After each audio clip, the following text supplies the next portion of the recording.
They say power protects. They're wrong. Power consumes. The bruise on Lena Carter's cheekbone wasn't an accident. The blood on Adrian Voss's hands wasn't coincidence. When a waitress with nothing crosses paths with a man who owns everything, survival becomes a currency, and loyalty, a weapon. But in a world where violence is business and trust is suicide, Lena will discover something far more dangerous than fear: choice. Stay until the end to see how far one decision can take you. Drop a comment with your city. I want to know how far this story travels. The fluorescent lights in Rossi's kitchen buzzed like dying wasps. Lena Carter kept her head down, hands moving through muscle memory. Plate, garnish, wipe the edge, send it out. She'd learned early that invisibility was survival. Don't make eye contact. Don't ask questions.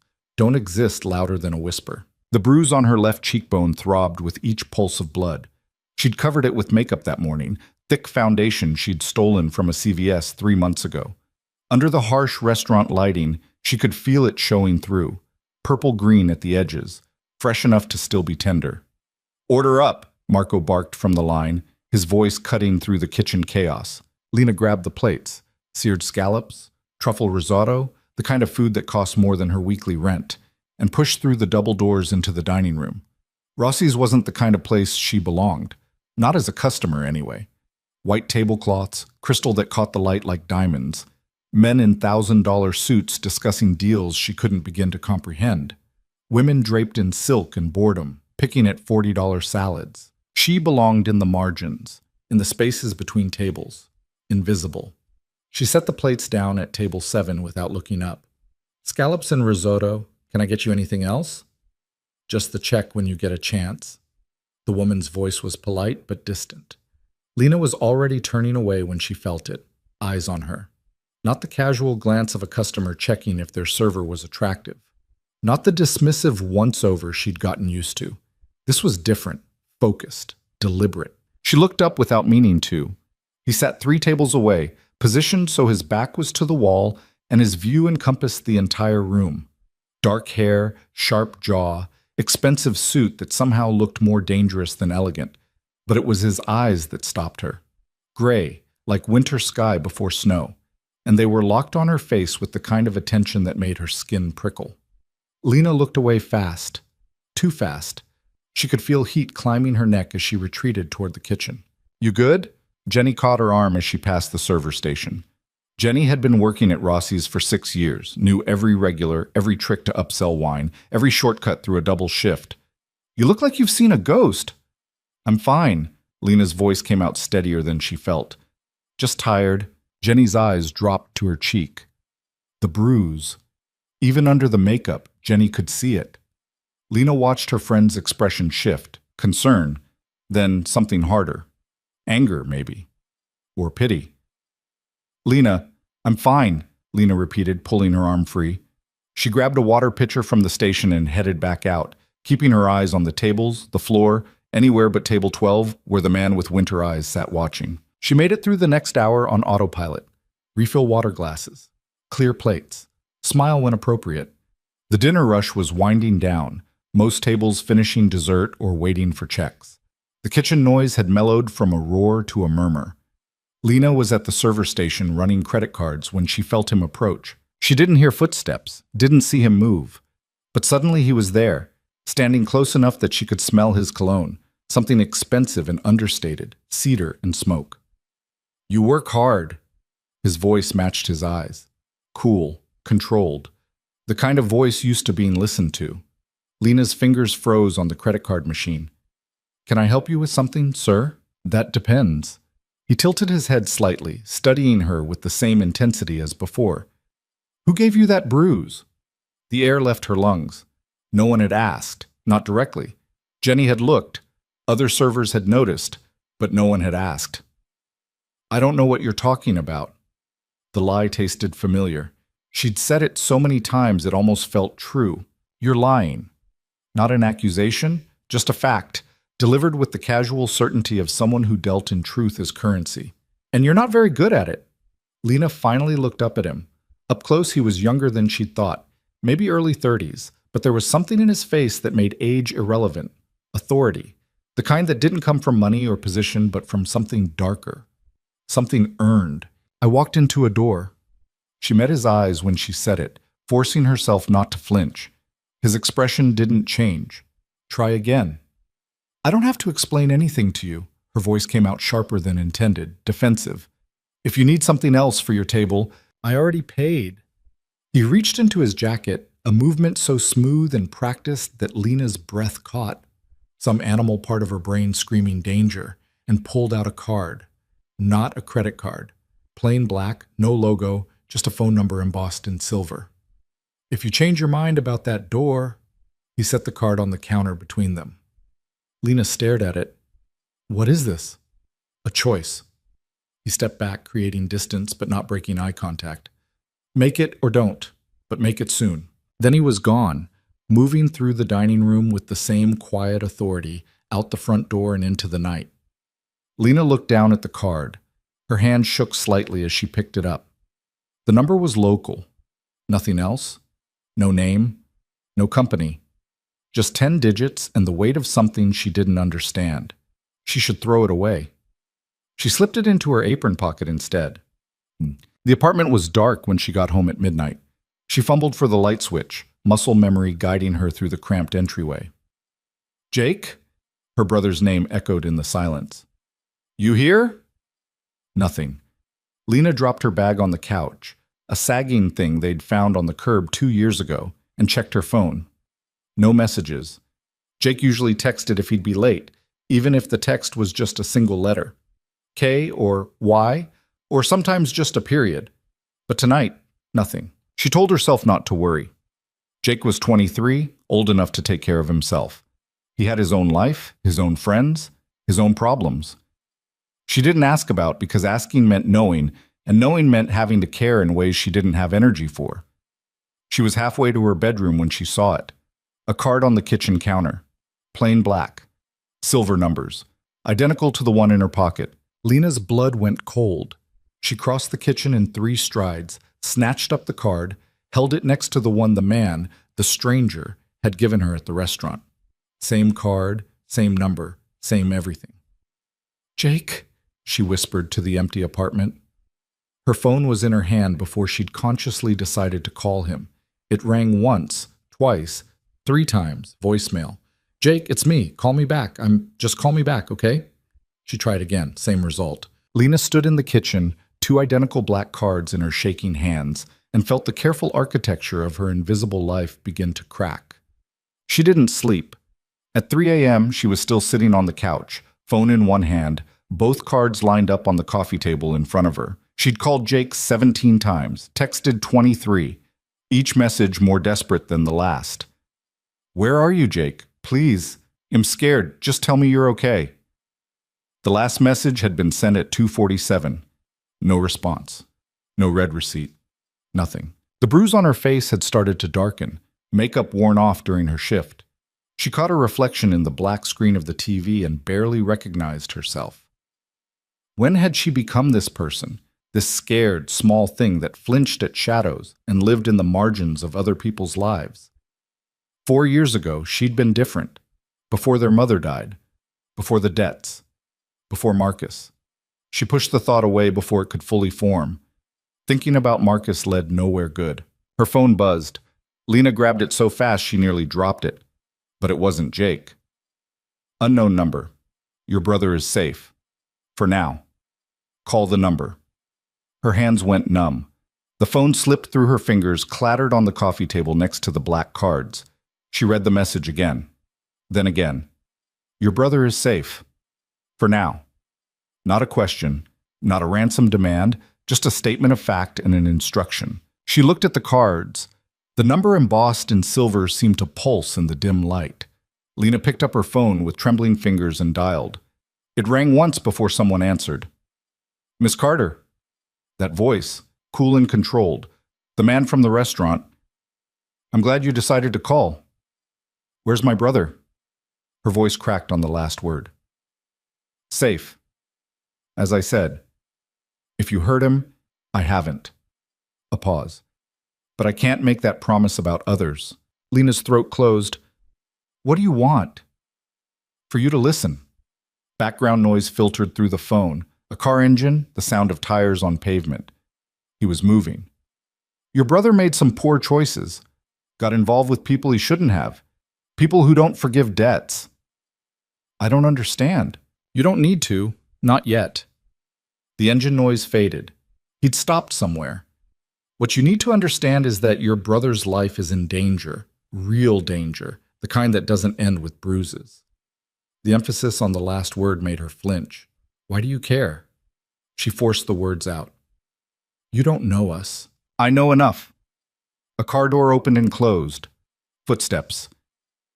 I know your brother owes money to Viktor Petrov. I know Petrov doesn't negotiate. I know that in approximately 8 hours, your brother will be dead unless someone intervenes. The world tilted. Lena gripped the edge of the couch to keep from falling.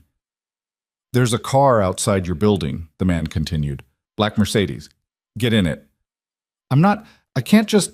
You can, and you will, unless you'd prefer to identify your brother's body tomorrow. No cruelty in his voice. Just fact. The choice is yours, Miss Carter. It always is. The line went dead. Lena sat frozen for 10 seconds. 20. Then she was moving, grabbing her jacket, her keys, not letting herself think because thinking meant fear and fear meant paralysis. The hallway outside her apartment was dimly lit and smelled like old cooking grease. She took the stairs 2 at a time, burst through the front door onto the street.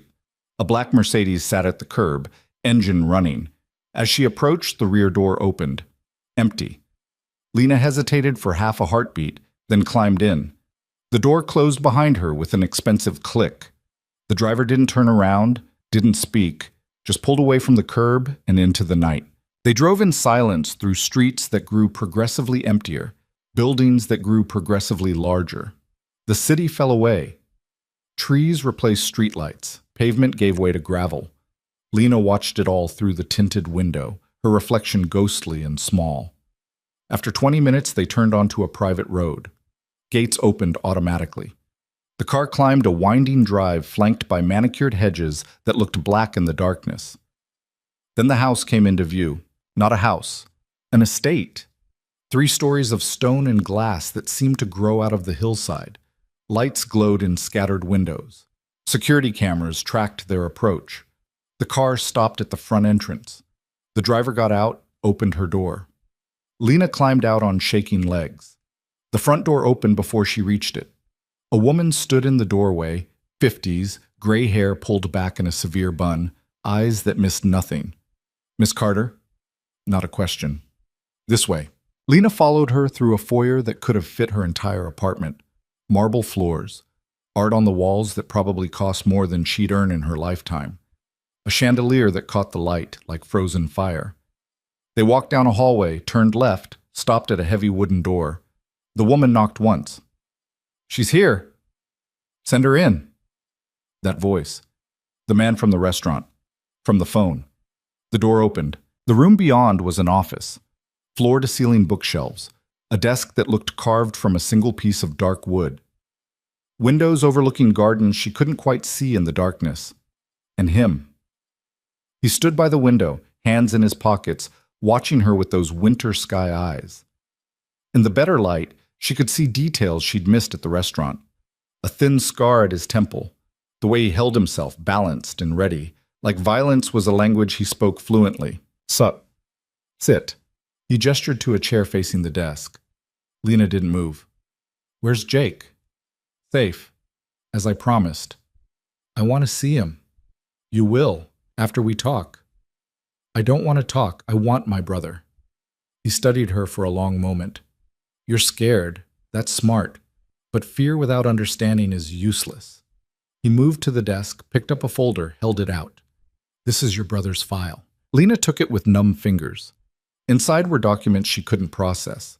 Financial records, photographs. Jake talking to men she didn't recognize. Jake accepting packages. Jake looking scared. Your brother needed money, the man said. Like many people need money, but instead of asking family or friends, he asked Viktor Petrov. I don't know who that is. A businessman. Import-export. Mostly import. He paused. Specifically, things that shouldn't be imported. The implication landed like a stone. Jake wouldn't. He did. No judgment in his voice, just fact. Petrov hired him as a courier, small jobs at first, then larger ones. Your brother was good at it, reliable, until 3 weeks ago when a delivery went missing. Lena's hands clenched on the folder. Missing how? Police interception. Bad luck. Doesn't matter. What matters is that Petrov lost $200,000 worth of product and he holds your brother responsible. The number was too large to comprehend. Jake doesn't have that kind of money. No, he doesn't. The man leaned against the desk, arms crossed. Which is why Petrov will kill him instead. The words hung in the air like smoke. Unless, Lena whispered, unless someone intervenes. He tilted his head slightly. Someone with resources, connections. The kind of influence that makes men like Petrov reconsider their choices. You? Me? Lena looked down at the folder, at the photographs of her brother living a life she hadn't known about. Why would you help us? Because I want something in return. There it was. The catch. The price. What? Her voice barely made sound. He was quiet for a long moment. Then, loyalty? I don't understand. Your brother was working for my enemy. Unwittingly, but still. That creates a problem.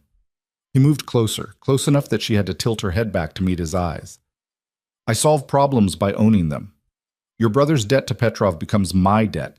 His obligation becomes mine. And in exchange, he works for me. No. The word came out stronger than she expected. Jake's not a criminal. He already is. Gentle, almost kind. But he could be a live criminal instead of a dead one. Lena stood, the folder falling from her hands. You're asking him to choose between working for a drug dealer and working for whatever you are. I'm asking him to choose life. He didn't move, didn't raise his voice. The rest is details. And me? She heard her voice like it belonged to someone else. What do you want from me? He smiled. It didn't reach his eyes.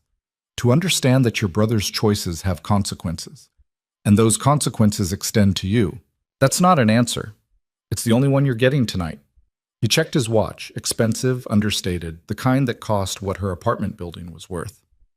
Your brother is upstairs, second floor, third door on the left. You have 10 minutes, then we talk terms. He moved past her, opened the door. Dismissed. Lena stood frozen for 5 seconds. Then she was running. She found Jake in a bedroom that was bigger than their living room. He sat on the edge of a king-size bed, head in his hands, and didn't look up when she burst in. Jake? Lena. His voice broke on her name.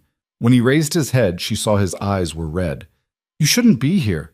Where the hell else would I be? She crossed the room, grabbed his shoulders. Are you hurt?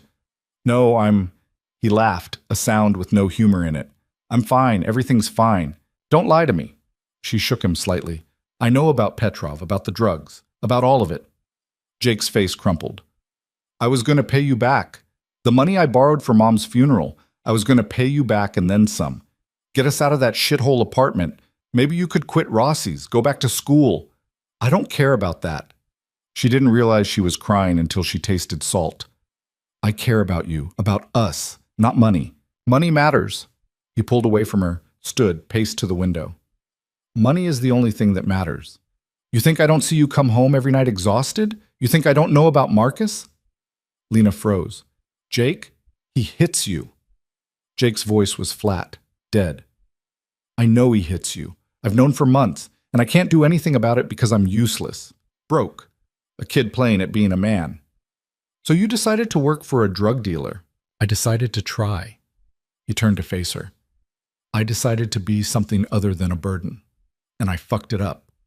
Like I fuck up everything. Lena crossed the room in 3 strides and hit him, open palm across the face. Not hard, just hard enough.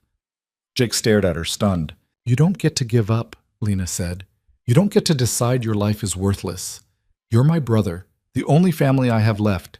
And if you think I'm going to let you die because you made a stupid choice, her voice cracked. You're an idiot, but you're my idiot.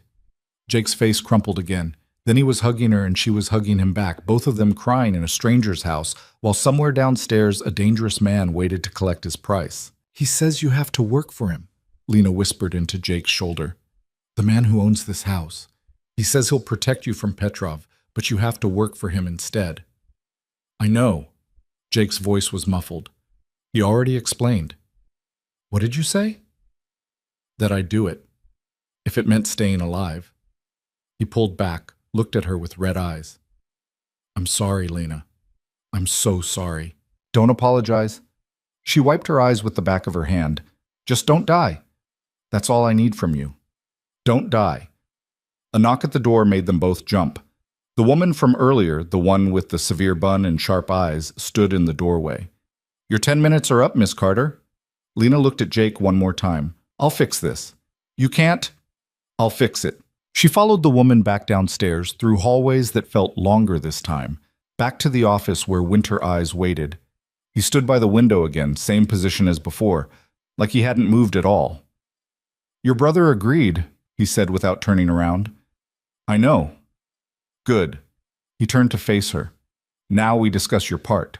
Lena's stomach dropped. My part. Your brother works for me. That makes you leverage. He said it casually, like discussing the weather. People I do business with need to know that touching you means dying. That requires proximity. I don't understand. You will live here. Still casual, still matter of fact. Under my protection, under my roof, until your brother's debt is paid. The room tilted. That's insane. That's the deal. I have a job, an apartment, a life. You have a job that barely pays rent, an apartment in a building with broken locks, and a boyfriend who uses you as a punching bag. His voice didn't change, no anger, no judgment. I'm offering you safety, security, the kind of protection that means you don't have to lie about walking into doors. Lena's hand went to her bruised cheek before she could stop it. I know about Marcus, he continued. I know he hits you. I know you go back because you think you deserve it, or because you're scared, or because you don't see another option. He moved closer. I'm giving you another option. This isn't an option. This is a cage. Maybe. He tilted his head. But it's a cage where no one hurts you, where your brother stays alive, where you sleep without wondering if tonight's the night Marcus goes too far. A pause. Unless you'd prefer your current situation. Lena wanted to scream, to throw something, to run. But where would she run to? Back to the apartment? Back to Marcus? Back to 14-hour shifts and stolen makeup and bruises she explained away? How long? Her voice came out small. 6 months. If your brother performs well, the debt is considered paid. You both walk away. And if he doesn't, then we renegotiate. She should say no, should demand to see a lawyer, call the police, do something other than stand in this stranger's office and consider his offer. But the police didn't care about people like her. Lawyers cost money she didn't have, and walking away meant walking back to Marcus. I want to see my brother, she said. Every week, no restrictions. He considered this. Agreed. And I keep my job at Rossi's. No. That's not negotiable. You'll work for me instead. He moved to the desk, pulled out another folder. I own several businesses, restaurants, hotels, a gallery. You'll work in one of them. Same hours as Rossi's. Triple the pay. Lena stared at him. Why? Because people in my world will see you, will know you're under my protection. That requires visibility. He set the folder down. And because you work too hard for too little. Consider it a signing bonus. She should feel grateful, should feel relieved. Instead, she felt like she'd just sold something she couldn't name. If I say yes, she whispered, what happens to Marcus? His expression didn't change, but something shifted in his eyes. Something cold. What would you like to happen to him? The question hung between them like a blade. Lena thought about the bruises, the apologies that meant nothing, the night she'd locked herself in the bathroom while Marcus pounded on the door, the mornings after when he'd cry and promise to change, and she'd believe him because believing was easier than leaving. I want him to leave me alone, she said. Permanently. Consider it done. I don't want him dead. The words came fast. I just want him gone. He smiled slightly. There are many ways to make someone gone. Lena didn't ask what he meant, didn't want to know. So? He extended his hand. Do we have a deal? She looked at his hand, at the office, at the life she was stepping into, at the choice she'd already made the moment she got in that car. Lena took his hand. His grip was firm, cool. And when he shook, she felt the weight of whatever contract they'd just made settle over her shoulders like chains. "Welcome to the estate, Miss Carter." He released her hand. "Your brother will show you to your room. Tomorrow, we discuss the details." He moved toward the door, paused. "And Lena?" She looked up at the sound of her name. "No one will hurt you here." His winter eyes held hers. "That's a promise I keep." Then he was gone, and she was alone in the office with the weight of her choice and the distant sound of her brother's voice calling her name. Lena walked to the window, looked out at gardens she still couldn't quite see in the darkness, and wondered if she'd just been saved or captured. Maybe, she thought, there wasn't a difference. The room Jake showed her to was on the 3rd floor, east wing, with windows that overlooked the gardens she still couldn't see properly in the dark. It was easily 3 times the size of her bedroom at the apartment, with furniture that looked like it belonged in a magazine, a 4-poster bed, a desk by the window, an ensuite bathroom visible through a half-open door. "This is yours," Jake said, standing awkwardly in the doorway like he was afraid to come in. "Mrs. Chen, the woman who brought you downstairs, she said your things will be here tomorrow." Lena turned to look at him. "What things?" "I didn't pack anything." "They're sending people to get your stuff from the apartment." He rubbed the back of his neck, a nervous habit he'd had since he was 12. "Everything you own, basically. Clothes, books, whatever." "They're just going into my apartment?" "Our apartment, technically." He managed a weak smile. "I already gave them my key." Lena sat down on the edge of the bed. It was soft. Too soft. The kind of mattress that cost more than a month's rent. "This is insane." "Yeah." Jake came in finally, closed the door behind him. "But we're alive. That counts for something." She looked at him, really looked at him, for the first time since this nightmare started. He'd always been skinny, but now he looked gaunt. Dark circles under his eyes, a tightness around his mouth that made him look older than 23. "When did you start working for Petrov?" she asked. Jake flinched. 4 months ago. Maybe 5. I don't know anymore." 5 months and you didn't tell me. What was I supposed to say? "Hey, Lena, I'm running drugs for the Russian mob. Pass the milk?" He paced to the window, stared out at nothing. "I thought I could handle it. Thought I'd make enough money to get us out of that place, pay off Mom's medical bills, maybe give you a chance to actually live instead of just survive." "We were surviving fine." "No." He turned to face her. "You were surviving. I was watching you get beaten by your piece of shit boyfriend and pretending I didn't notice because I was too scared to do anything about it." The words hit harder than any of Marcus's fists ever had.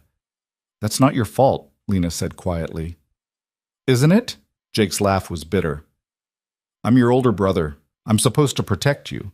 Instead, I got us both into this mess. You tried to help. You just—" She stopped, searching for words that wouldn't hurt. "You made a bad choice." "I made a lot of bad choices." He came back to the bed, sat down next to her. The mattress barely moved under his weight. "But this? Working for Voss? Maybe that's not one of them." Lena frowned. "What do you mean?" "I talked to him before you got here. He explained everything."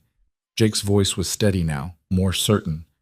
"Petrov was going to kill me, not might. Was. Voss paid off my debt. $200,000, just like that. Said it was an investment." "In what?" "Me, I guess. Us." He looked at her. "He wants me in his organization. Legitimate stuff," he said. "Moving money, managing properties. Nothing illegal. You believe that?" Jake was quiet for a moment. "I don't know. But I know he saved my life, and yours probably. Marcus wouldn't have stopped, Lena. One day he would have gone too far and shh." His voice cracked. "I couldn't protect you from that. But Voss can." Lena wanted to argue, wanted to say they could have figured it out themselves, found another way.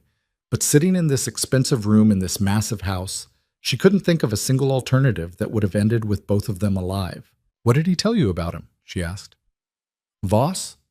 What did he say he does?" "Private equity, investments, import-export, but the legal kind." Jake shrugged. "Rich people stuff. He owns half the city, apparently. And the other stuff? The dangerous stuff?" He didn't talk about that, but Mrs. Chen did. Jake lowered his voice. She's been working for him for 15 years. Says he's fair, pays well, protects his people. But cross him, and you disappear. A chill ran down Lena's spine. Disappear how? She didn't elaborate. Jake stood, moved toward the door. Look, I know this is scary. I know it's not what either of us wanted. But we're here now, and maybe... He paused, hand on the doorknob. Maybe it's not the worst thing that could have happened. After he left, Lena sat alone in the silent room and tried to make sense of the last 6 hours. This morning she'd been a waitress with a bruised face and a brother she worried about but didn't know how to help. Now she was living in a mansion, under the protection of a man whose name she'd only learned tonight, tied to a deal she didn't fully understand. She got up, walked to the bathroom. Marble floors, a shower that could fit 3 people, towels so white they almost glowed. She caught her reflection in the mirror above the sink and stopped. The bruise had darkened to a deep purple. In this light, with no makeup to hide it, it looked worse than it was. Marcus had hit her Thursday night, 72 hours ago. She'd been planning to cover it up again tomorrow, go to work, pretend everything was fine. Instead, she was here. Lena touched the bruise gently. It still hurt.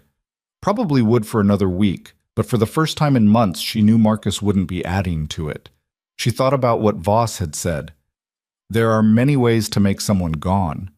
Part of her wanted to know exactly what that meant.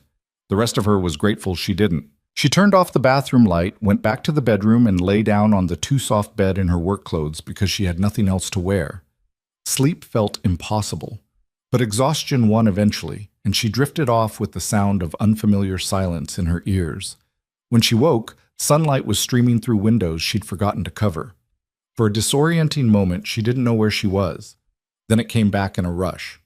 The restaurant, the card, Jake, the deal. A knock at the door made her sit up fast. "Come in," she called, her voice rough with sleep. Mrs. Chen entered carrying a tray.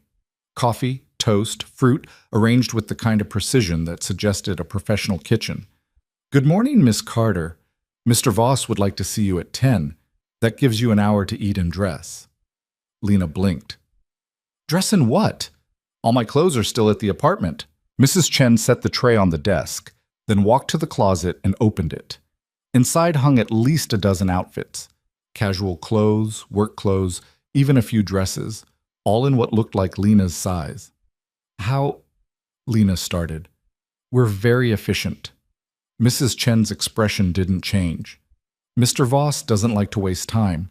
Eat, shower. The clothes will fit." She left before Lena could ask any of the 100 questions forming in her mind. The coffee was good. Better than good.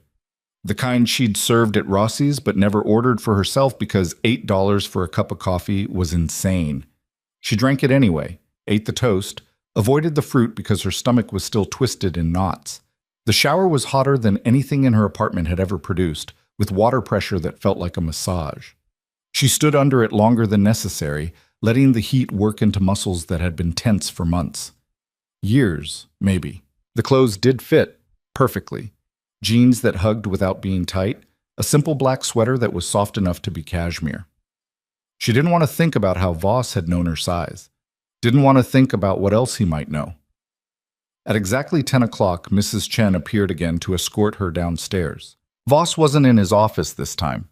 Mrs. Chen led her through the house, past rooms Lena didn't have names for, down hallways lined with art she couldn't identify, to a sunroom at the back of the estate.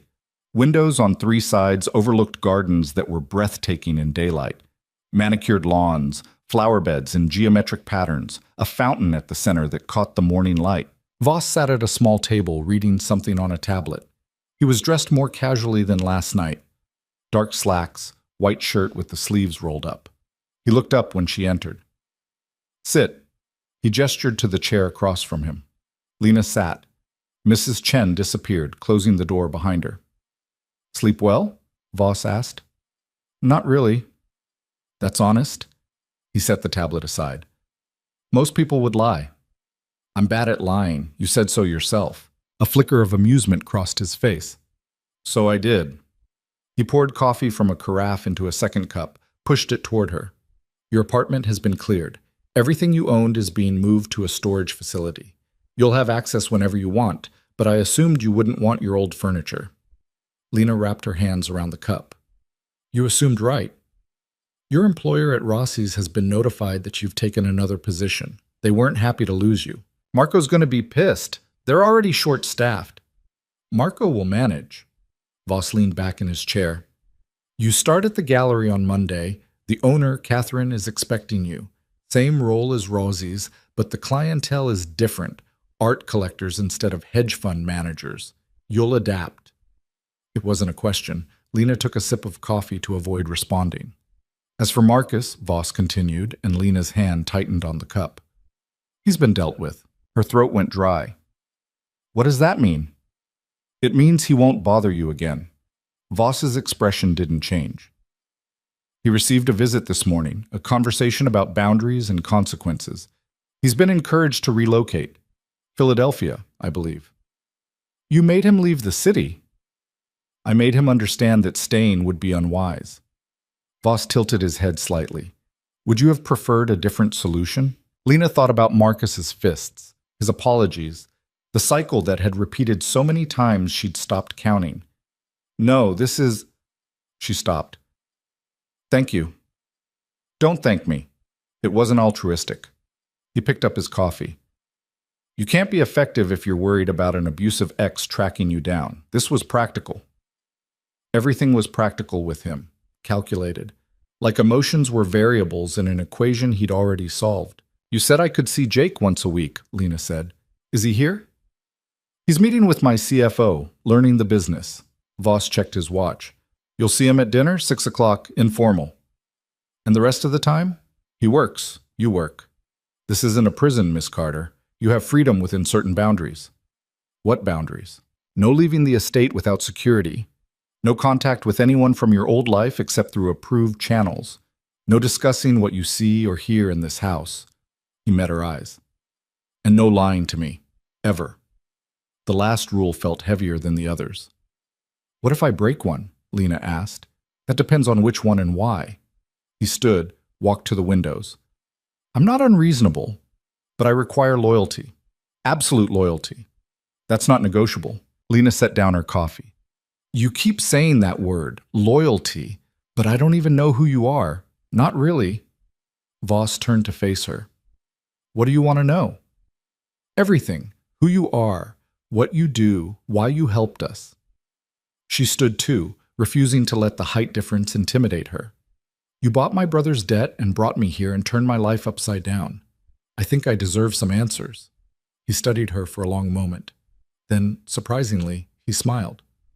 All right, ask. Lena hadn't expected that. She scrambled for the right question. Are you a criminal? Define criminal. Someone who breaks the law. Then yes. He said it like admitting he preferred coffee to tea. I've broken many laws, some recently, but I've never been convicted of a crime, and I never will be. Because you're too powerful? Because I'm too careful. He moved closer, close enough that she could see the scar at his temple more clearly, a thin white line that looked old. I operate in gray areas, Miss Carter. Legal businesses with occasionally illegal methods. I own restaurants that launder money, hotels that house people who shouldn't exist, art galleries that move more than paintings. Lena's stomach dropped. And you're telling me this because you live here now. You'll see things, hear things, meet people who exist outside conventional morality. He didn't look away. Ignorance isn't protection. Knowledge is. So yes, I'm a criminal, but I'm a criminal with rules. What rules? No drugs, no human trafficking, no harming civilians who aren't players in the game. He ticked them off like a grocery list. Everything else is negotiable depending on profit and risk. Lena felt dizzy. And Jake? What are you making him do? Learn accounting, manage property portfolios, track investments. Voss's expression softened slightly. Your brother made mistakes, but he's smart. I can use smart. What I can't use is stupid or disloyal. He's neither. Yet. Yet, Voss agreed, but I have faith in incentives. His incentive is staying alive and keeping you safe. The way he said it made something cold settle in Lena's chest. Is that a threat? It's a fact. Your brother's performance determines his future, and yours. He stepped back, creating distance. But I'm not a monster, Lena. I don't punish people for things outside their control. Work hard, follow the rules, and you'll both be fine. She wanted to believe him, wanted to think this was just a job with unusual circumstances. But the weight in his voice suggested otherwise. One more question, Lena said. Go ahead. Why did you notice me at the restaurant?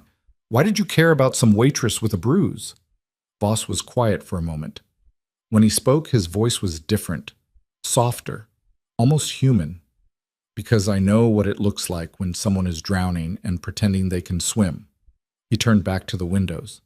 And because sometimes the right person in the right place can be useful in ways they don't expect. Before Lena could ask what that meant, the door opened. A man entered, mid-30s, with dark skin and sharp eyes. He was dressed like Voss, expensive but understated, and moved with the same careful control. We have a problem, the man said without preamble. Voss's expression didn't change, but something shifted in his posture. Lena, this is Marcus Reed, my head of security, Marcus Lena Carter. Marcus nodded at her briefly, then focused on Voss. Petrov knows. About the girl and the brother. Lena's blood went cold. How? Voss's voice was calm, but there was steel underneath. One of his people saw the apartment being cleared this morning, put two and two together. Marcus glanced at Lena, then back to Voss. He's asking for a meeting. When? Tonight, neutral ground. He's pissed. Voss was silent for a moment, thinking. All right, set it up. The warehouse on 5th, 8 o'clock. You sure? He might, I'm sure. Voss cut him off. And Marcus? Bring extra security, just in case Petrov decides to be stupid. Marcus nodded and left as quickly as he'd arrived. Lena's hands were shaking. He's going to kill you. Because of us. He's going to try to negotiate. There's a difference. Voss turned to her. Viktor Petrov is many things, but suicidal isn't one of them. He knows what happens if he comes at me directly. What happens? He loses everything, said with absolute certainty. His business, his people, his life. I've spent 10 years building enough power that men like Petrov think twice before crossing me. This situation is uncomfortable, but manageable. Lena sank back into her chair. I'm sorry. For what? For bringing this to your door. Jake's mess, my mess. We're not worth this trouble. Voss sat down across from her again. I decided you were worth it the moment I paid your brother's debt. Don't apologize for my choices, Lena. I made them with full awareness of the consequences. But why? You still haven't really answered that. He was quiet for a long moment. Then, because I was you once, a long time ago. Powerless. Scared. Trapped in a situation I couldn't escape. He met her eyes. Someone gave me a choice, a way out.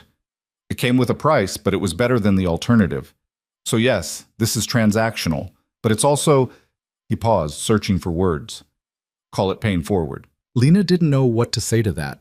The man in front of her was a criminal who laundered money and broke laws, and probably did worse things he wasn't admitting. But he'd also saved her brother's life and gotten her away from Marcus, and was now risking a confrontation with another criminal because of them. The world didn't make sense anymore.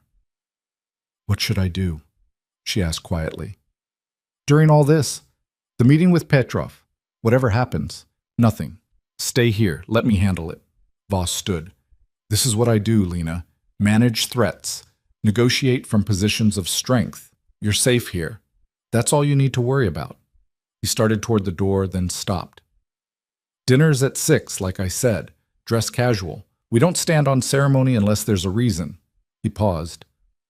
And Lena? Try to relax. I know that's probably impossible right now, but try anyway. This is your home for the next 6 months. Might as well get comfortable. Then he was gone, leaving her alone in the sunroom with coffee that had gone cold and questions that had no good answers. She stayed there for a while, watching the gardens through the windows, trying to process everything. Yesterday she'd been invisible. Today she was leverage in a negotiation between criminals. Tomorrow. Who knew what tomorrow would bring? Eventually Mrs. Chen appeared to show her around the estate. The tour was practical, focused on things Lena would need to know. Where the kitchen was, how to request meals, which areas were private and which were communal. The estate had a gym, a library, a screening room, even an indoor pool. Luxuries Lena had only seen in movies. "You're free to use anything you'd like," Mrs. Chen said as they walked through the library. Floor-to-ceiling shelves filled with books that looked expensive and probably were. "Mr. Voss encourages self-improvement. The gym has a trainer available. The pool is heated year-round." "Does Mr. Voss use all this?" Lena asked. "Sometimes. He works constantly, but he believes in maintaining balance." Mrs. Chen ran a hand along one of the bookshelves, straightening an already straight row. "He's a complicated man, but fair. Remember that." They ended the tour back at Lena's room. Mrs. Chen left her with instructions to rest, read, do whatever she needed to settle in. Dinner at 6, dress casual. Lena spent the afternoon exploring her room more thoroughly. The closet was full of clothes she hadn't noticed before. Not just the casual pieces from this morning, but work clothes, evening wear, even shoes. Everything her size. Everything expensive. She tried not to think about the effort that must have gone into this. Tried not to think about how thoroughly Voss had prepared for her arrival, like he'd known she'd say yes before she'd even made the decision. At 5:30, she changed into clean jeans and a sweater that was soft enough to be cashmere, but casual enough not to feel ridiculous. She found her way back downstairs, following the route Mrs. Chen had shown her, and arrived at the dining room right at 6. Jake was already there, sitting at a table that could have seated 20, but was only set for 3. He looked better than last night, less haunted. He even smiled when he saw her. "Hey," he said as she sat down. "Survived day 1. "Barely." Lena glanced at the third-place setting. "Is he joining us?" "Yeah, Mrs. Chen said he eats with new residents for the first week. Some kind of tradition." Jake lowered his voice. "How are you holding up?" "I don't know yet. Ask me tomorrow." She looked at him more closely. "You seem okay?" "I met with his CFO, Daniel, nice guy. Explained what I'd be doing. It's actual work, Lena. Spreadsheets and property management and boring financial stuff. Nothing illegal." "That you know of." "That I know of," Jake agreed, but still. Better than running drugs. Before Lena could respond, Voss entered. He'd changed too, though his version of casual still looked expensive. Dark jeans, gray sweater, no shoes. It was strange seeing him like this, almost normal, instead of in a suit that screamed power. "Good evening." He sat at the head of the table, poured water from a pitcher into his glass. "How was your first day, Jake?" "Good." Daniel was helpful. "I think I understand the basics." Jake sounded nervous but sincere. "Thank you for the opportunity." "Thank me by doing good work." Voss turned to Lena. "And you? Settling in?" "Trying to." She met his eyes. "When will you know about Petrov?" "Late tonight. Maybe tomorrow morning." He served himself salad from a bowl that had appeared while they were talking. Mrs. Chen moved through the room like a ghost, setting down dishes, pouring wine, invisible until needed. "But that's my concern, not yours. Tonight, we eat. We talk. We pretend to be normal people." Lena almost laughed. "Are we? Normal people?" "No, but we can pretend." He raised his glass. "To new beginnings, however they come." Jake raised his glass too, looking uncertain. Lena hesitated, then joined them. They drank, and for a moment, sitting at that too large table in that too expensive house, Lena almost believed the pretense. Dinner was strange. Voss asked them questions, not invasive ones, just normal conversation. What books did Lena like? What music? Had Jake ever traveled outside the state?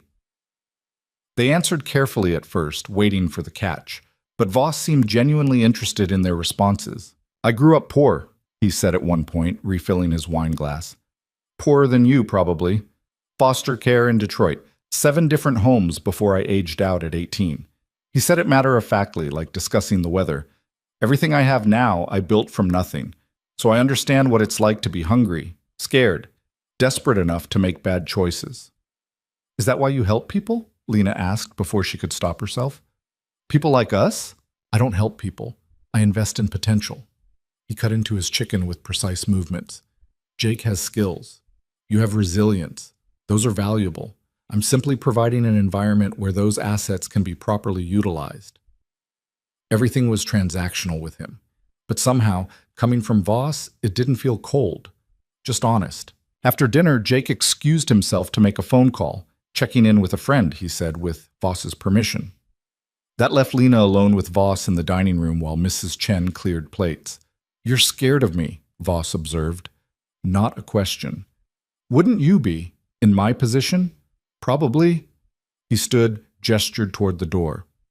"Walk with me." Lena followed him outside, into the garden she'd been watching all day. Up close they were even more impressive. Every flower placed deliberately, every path leading somewhere specific. Nothing accidental. "Fear is useful," Voss said as they walked. "It keeps you alert. Careful. But too much fear is paralyzing, and I need you functional, not terrified." "Then maybe don't casually mention that you're meeting with a Russian mobster tonight." He smiled slightly. "Fair point." They reached the fountain, water catching the last light of the day. "I'm going to tell you something, and I need you to believe me." Lena stopped walking. "What?" "You're safe here. Genuinely safe.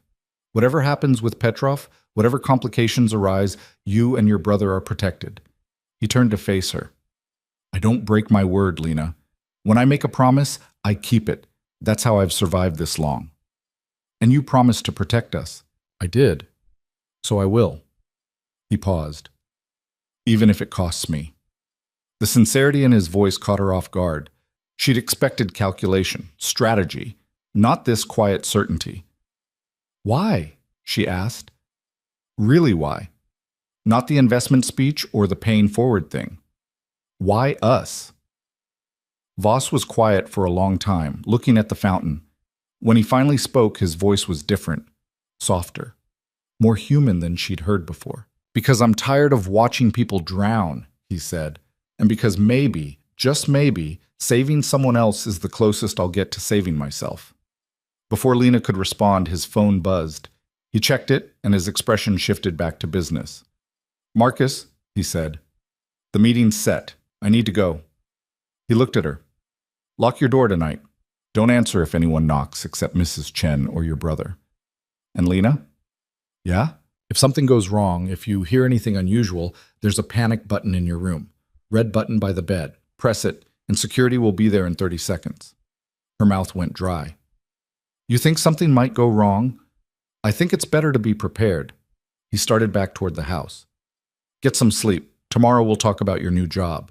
He left her standing by the fountain as the sun set and darkness crept across the gardens, and Lena wondered what kind of world she'd stepped into where panic buttons were considered standard safety features. She went back inside, found Jake in the library hunched over a laptop, and told him about the panic button. He looked up with eyes that had dark circles starting to form again. "Yeah, Marcus showed me the one in my room too," he said. "Said it's standard protocol when Voss has meetings with—" He stopped himself. "With difficult people." Lena sat down in the chair across from him. "Are you scared?" "Terrified. You?" "Same." She pulled her knees up to her chest. "This morning I was worried about making rent. Now I'm worried about Russian mobsters." Jake managed a weak smile. "Upgrade?" "Some upgrade." But she smiled back despite everything. They sat in silence for a moment, listening to the distant sound of cars starting outside. Voss leaving for his meeting, taking whatever security Marcus had arranged. "We could run," Jake said quietly. "Right now. Just walk out the front door and disappear." "To where?" Lena asked. "With what money? And how long before Petrov finds us?" I know. He rubbed his face with both hands. "I just hate that we're trapped here." "We're not trapped. We're protected. There's a difference." "Is there?" He looked at her. "Really?" Lena didn't have an answer for that, so she changed the subject. "Tell me about Daniel, your new boss." Jake latched on to the safer topic. "He's smart. Really smart. Used to work for some big firm in New York before Voss recruited him. He showed me the portfolio I'll be managing, legitimate real estate holdings, commercial properties, stuff like that. It's actually interesting." "You sound surprised." "I thought I'd be doing shady stuff, moving dirty money or something, but it's just normal, boring even." He gestured at the laptop. "I'm reading about property tax law. That's how normal this is. Maybe that's the point. Make you think it's legitimate so you don't notice the other stuff." Jake's expression darkened. Yeah, maybe. He closed the laptop. I'm going to bed. Try to sleep before I spend all night imagining worst-case scenarios. Good luck with that. You too. After he left, Lena stayed in the library for another hour, too wired to sleep. She pulled books off shelves at random, not really reading them, just needing something to do with her hands. Philosophy. History. Fiction in languages she didn't recognize. Someone had built this collection carefully, thoughtfully. She wondered if it was Voss or someone before him. At 11, she gave up and went back to her room. Locked the door like Voss had instructed. Found the panic button he'd mentioned, a small red circle mounted on the wall next to the bed, almost invisible unless you were looking for it. She lay down fully clothed, staring at the ceiling, and tried not to think about what was happening at a warehouse on 5th Street. Tried not to imagine Voss sitting across from Viktor Petrov, negotiating for lives like they were commodities. Tried not to picture the violence that might erupt if the negotiations failed. Sleep came eventually, restless and full of dreams she wouldn't remember. She woke to her phone buzzing on the nightstand. The screen showed 3:47 a.m., no caller ID. Her heart hammering, Lena answered. Hello? It's done. Voss's voice steady but tired. Petrov and I came to an understanding. You and Jake are no longer his concern. Relief flooded through her so fast it made her dizzy. You're okay? I'm fine. Go back to sleep. Wait. What kind of understanding? A pause. The kind that costs money, but prevents bloodshed. Details don't matter. What matters is you're safe, both of you. How much? Lena sat up, switching on the bedside lamp. How much did you pay him? Enough to make him forget he ever knew your brother existed. Voss sounded distant, like he was in a car. Don't worry about the money, Lena. Worry about sleep. You start work in 2 days. I can't just not worry about... Yes, you can. That's an order. But his tone was almost gentle. I'll see you at breakfast. 9 o'clock. He hung up before she could argue. Lena lay back down, phone still clutched in her hand, and stared at the ceiling until dawn started to gray the windows. Voss had paid off Petrov, had bought their safety with money she couldn't begin to imagine. And he'd done it like it was nothing, like spending what was probably hundreds of thousands of dollars was just another Tuesday night. She thought about what he'd said at dinner. Everything I have now, I built from nothing. What did it take to build enough that you could throw money at problems until they disappeared? What did it cost to become someone that dangerous men negotiated with instead of fighting? When 9 o'clock came, Lena dragged herself downstairs on 4 hours of broken sleep. Voss was already in the sunroom, drinking coffee and reading the news on his tablet. He looked tired too, but put together, like he'd been up for hours despite the late night. Morning, he said without looking up. Coffee's fresh. Lena poured herself a cup, added more sugar than she normally would. You look exhausted. Diplomatic negotiations are draining. He set down the tablet, but successful. Petrov accepted a settlement. Your brother's debt is cleared and he's agreed to stay out of our business permanently. How much did it cost you? That's not your concern. It is when I'm the reason you had to pay it. She sat down across from him. How much? Voss studied her for a moment, then 300,000. The number hit like a physical blow. That's more than the original debt, interest, inconvenience fees. The price of making a problem disappear completely instead of just delaying it.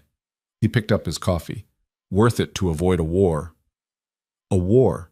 Lena set down her cup before her shaking hands could spill it. That's what would have happened? If you hadn't paid. Eventually, Petrov would have pushed. I would have pushed back.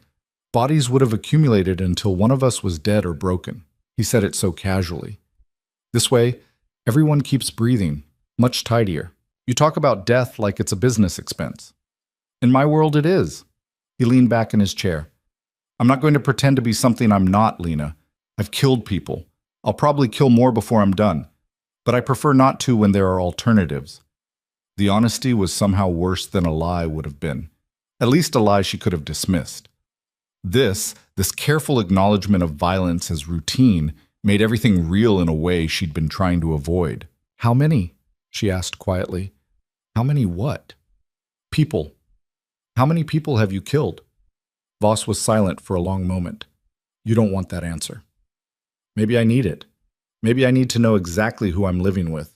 He set down his coffee, met her eyes. 7, personally, with my own hands. Maybe a dozen more that I ordered done, and probably 50 whose deaths I'm indirectly responsible for through business decisions and calculated risks. He didn't look away. Does that change anything? Lena wanted to say yes, wanted to be horrified, disgusted, scared enough to run. But sitting across from this man who'd saved her brother and gotten her away from Marcus and paid $300,000 to keep them safe, she couldn't muster the reaction she knew she should have. I don't know, she admitted. I should hate you. I should be terrified. But you're not. But I'm not. She picked up her coffee again. What does that make me? Practical, or damaged, or just tired of being a victim? He poured more coffee for both of them. Morality is easier when you're not drowning, Lena. You judge differently from the shore than you do from deep water. Is that how you justify it? The killing? I don't justify anything. I simply do what's necessary to survive and protect what's mine. He added cream to his coffee with precise movements. You're mine now, under my protection. That means I'll do terrible things to keep you safe, whether you want me to or not. The possessiveness in his voice should have scared her. Instead, it settled something in her chest she hadn't known was loose. I need to tell you something, Lena said, before she could think better of it. Go ahead. Last night, after you left, Jake said we could run. Just leave. And I told him no. She wrapped both hands around her cup. Not because I was scared of what would happen if we tried, but because I didn't want to. Voss raised an eyebrow. Why not? Because for the first time in years, I feel safe. Actually safe, not just pretending. The words came faster now. I know that's insane. I know you're dangerous and this whole situation is completely messed up, but I slept last night without worrying that Marcus would show up drunk. I ate breakfast without calculating how many tips I'd need to make rent. I exist without apologizing for it. And that's worth the price? I don't know yet. Ask me in 6 months. She met his eyes. But right now, yeah, it is. Something shifted in Voss's expression. Not quite a smile. More like recognition. You're stronger than you think you are. I'm just tired of being weak. Those aren't mutually exclusive. He stood, walked to the windows. Strength isn't the absence of fear, Lena. It's functioning despite it. You've been doing that for years. You just didn't realize it. Before she could respond, Mrs. Chen appeared with breakfast. Eggs, toast, fruit arranged like art. She set the plates down silently and disappeared again. They ate without talking for a few minutes. Then Voss said, Your first shift at the gallery is Monday. Catherine will train you. She's particular, demanding, but fair. You'll learn quickly. What kind of art does she sell? Contemporary mostly, some classical pieces. The clientele is different from Rossi's. More money, more pretension, but less entitlement. Artists instead of hedge fund managers. So I trade one set of rich people for another. Essentially. He finished his eggs. But the tips are better, the hours more reasonable, and no one will comment on your bruises because most of them have their own. Lena touched her cheek reflexively. The bruise was fading now, yellowing at the edges. Another week, and it would be gone completely. What do I tell Catherine about where I came from? The truth. That you worked at Rossi's and I recruited you for better pay. She knows better than to ask questions beyond that. Voss checked his watch. Jake has a meeting with Daniel at 10. You're free until then. Explore the grounds. Use the gym. Read. Whatever you need. And you? Work. Always work. He stood, picked up his tablet. If you need anything, tell Mrs. Chen. She'll make it happen. He started to leave, then paused at the door. Lena? Yeah? Thank you for being honest about not wanting to run. Most people would have lied. I told you I'm bad at lying. No, you're bad at lying to me. There's a difference. Then he was gone, leaving her alone with half-eaten breakfast and thoughts that wouldn't settle. She spent the day exploring like Voss had suggested. The estate was massive, room after room of expensive nothing. But she found places she liked. The library with its floor-to-ceiling windows. A small sitting room on the second floor that overlooked the gardens. The gym, which was empty and intimidating with its rows of equipment she didn't know how to use. In the afternoon, she found the pool. It was on the ground floor, accessed through a hallway she'd missed on Mrs. Chen's tour. The room was all glass and water, heated to the point that steam rose off the surface. Lena stood at the edge, looking at her reflection in the still water, and made a decision. She went back to her room, found a swimsuit in the closet. Of course there was a swimsuit. Voss had thought of everything, and returned to the pool. The water was perfect, blood warm and silent.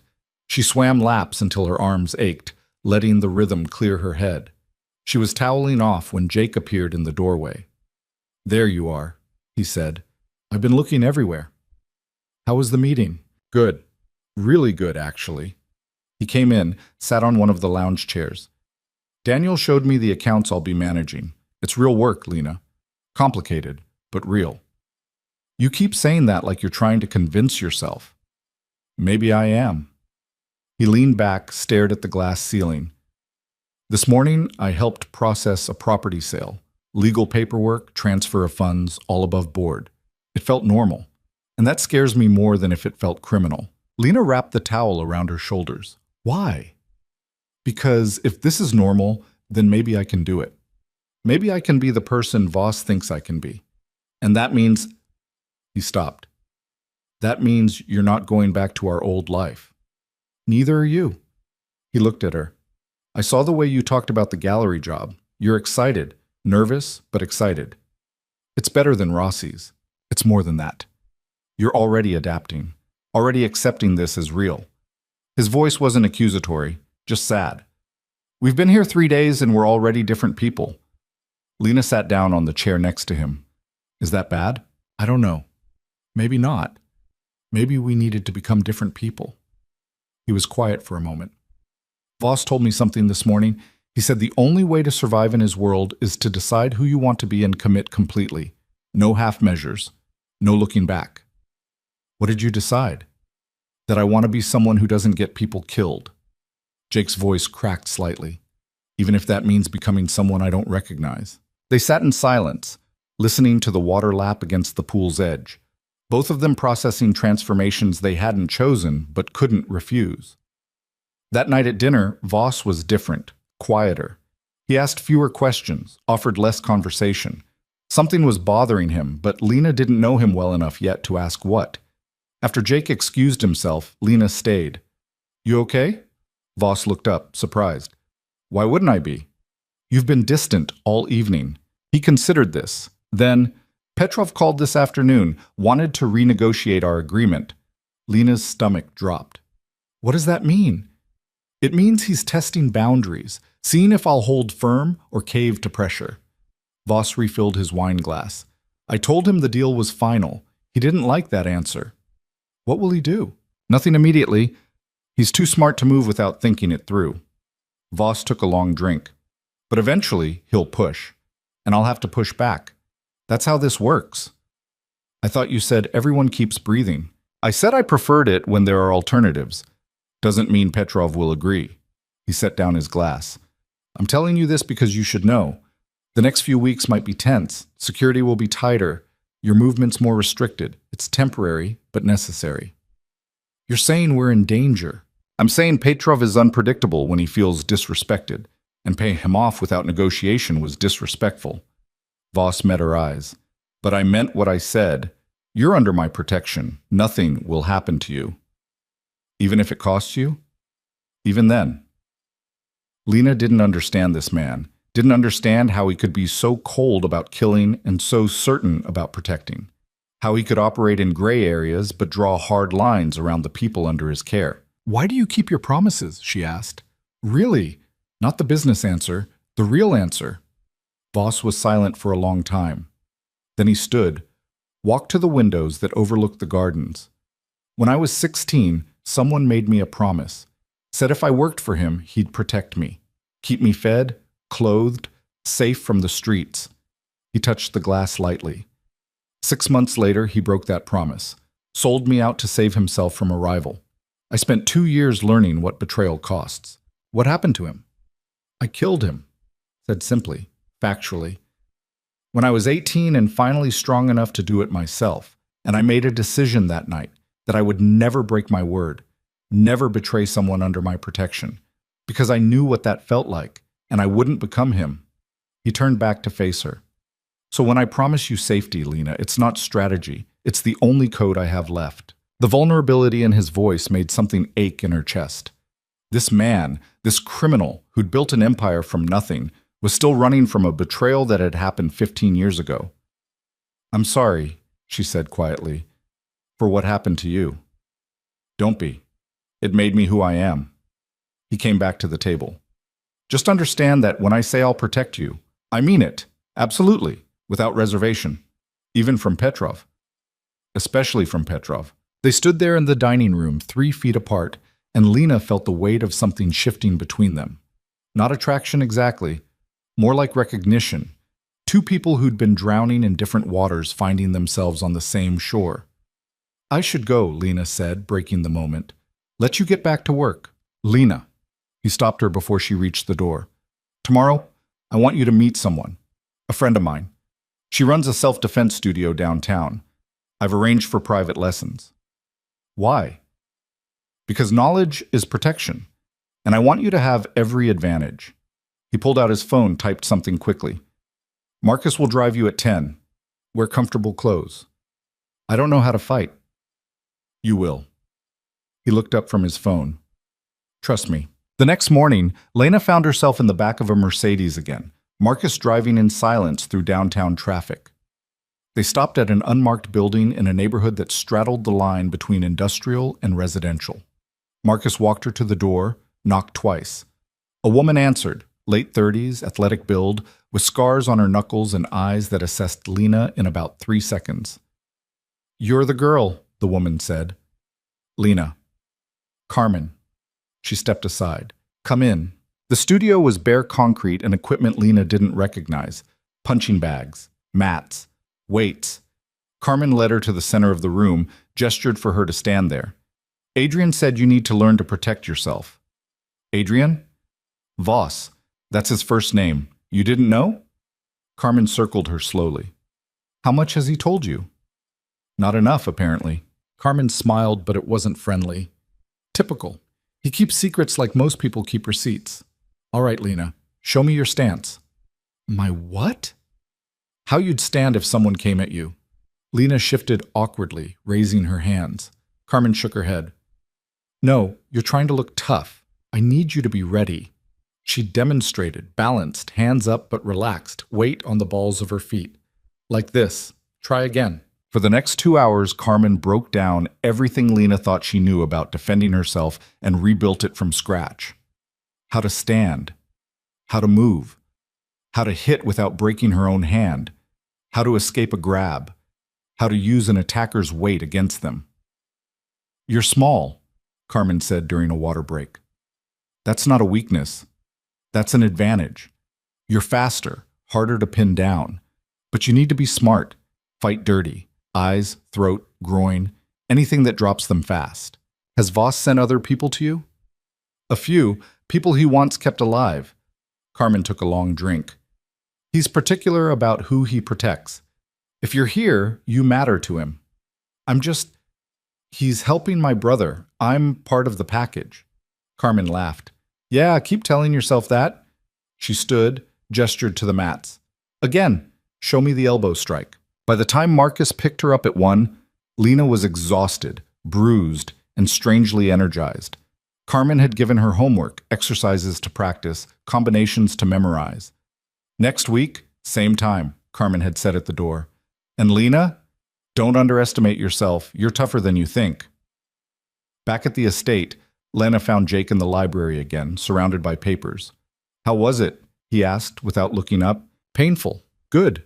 Weird." She collapsed into a chair. "Did you know Voss's first name is Adrian?" "Yeah, Daniel mentioned it." Jake finally looked up. "Why?" "I've been living in his house for 4 days and didn't know his actual name." "He's not really a first-name kind of guy." Jake went back to his papers. "These are projections for a commercial development downtown.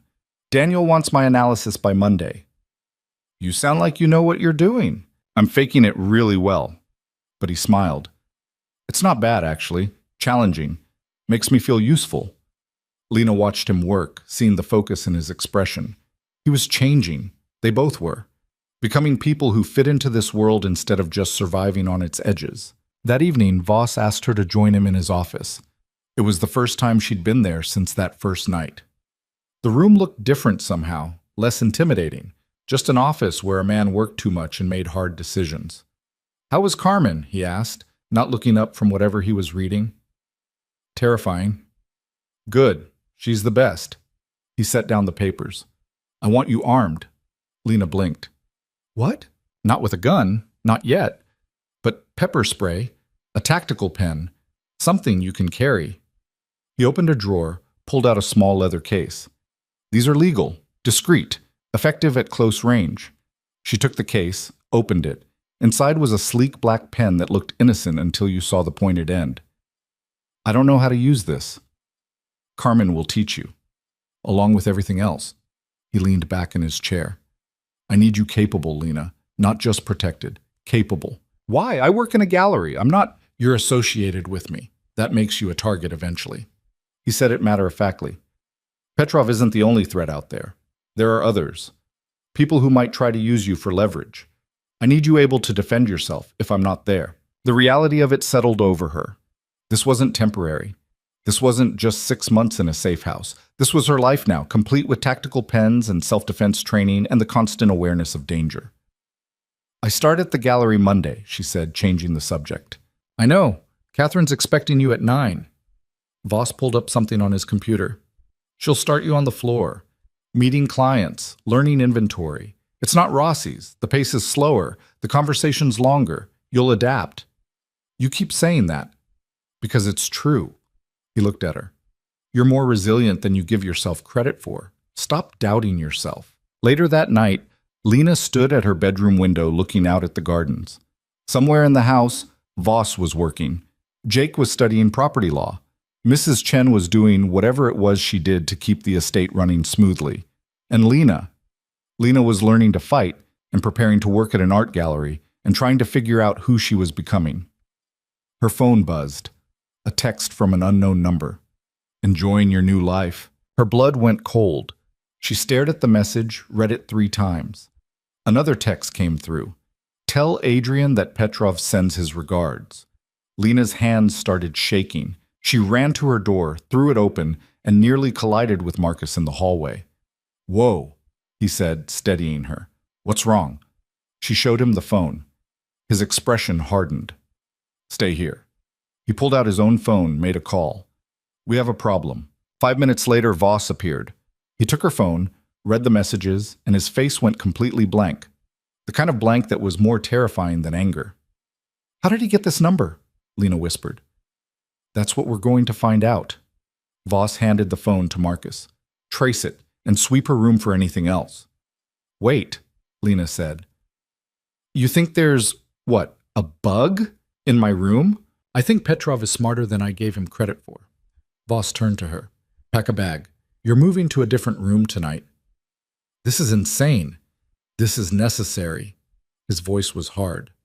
"Marcus, take her to the West Wing, 3rd floor. No one knows about that room except staff." Marcus guided Lena back into her room to pack. She threw clothes into a bag with shaking hands, trying to process what was happening. Petrov had her number, had sent her messages, was watching somehow. "How did this happen?" she asked Marcus as they walked to the new room. "Someone talked, or someone got sloppy. Either way, it's a problem." He opened a door she'd never noticed before, revealed a staircase going up. This part of the house is private, Voss's quarters, guest rooms that aren't on any floor plan. The new room was smaller than her old one, but somehow more secure. Reinforced door, windows with bulletproof glass, the kind of place designed for hiding. "Stay here tonight," Marcus said. "Don't answer your phone. Don't contact anyone. Voss will handle this." After he left, Lena sat on the edge of the bed and finally let herself shake. This was real. The danger Voss had warned her about wasn't theoretical anymore. Petrov knew where she was, what number to reach her on, and apparently how to make her feel unsafe even inside a fortress. A knock at the door made her jump. "It's me," Voss's voice. She opened it. He came in, closed the door behind him. "We found it," he said. "A listening device in the air vent of your old room, planted sometime in the last 48 hours. "By who?" "We're finding out." He moved to the window, checked the locks. "This room is clean." I sweep it personally every week. Every week? You do this every week? Lena felt dizzy. What kind of life is this? Life is mine. And now yours. He turned to face her. I'm sorry, Lena. I thought we had more time before Petrov made a move. I was wrong. What happens now?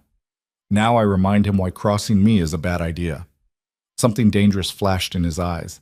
And you stay here, in this room, until I'm certain you're safe. For how long? As long as it takes. He started toward the door, then stopped. Lena, I meant what I said. Nothing will happen to you. But that protection only works if you follow the rules. All of them, without question. I understand. I hope so. He left, and Lena heard the sound of locks engaging from the outside.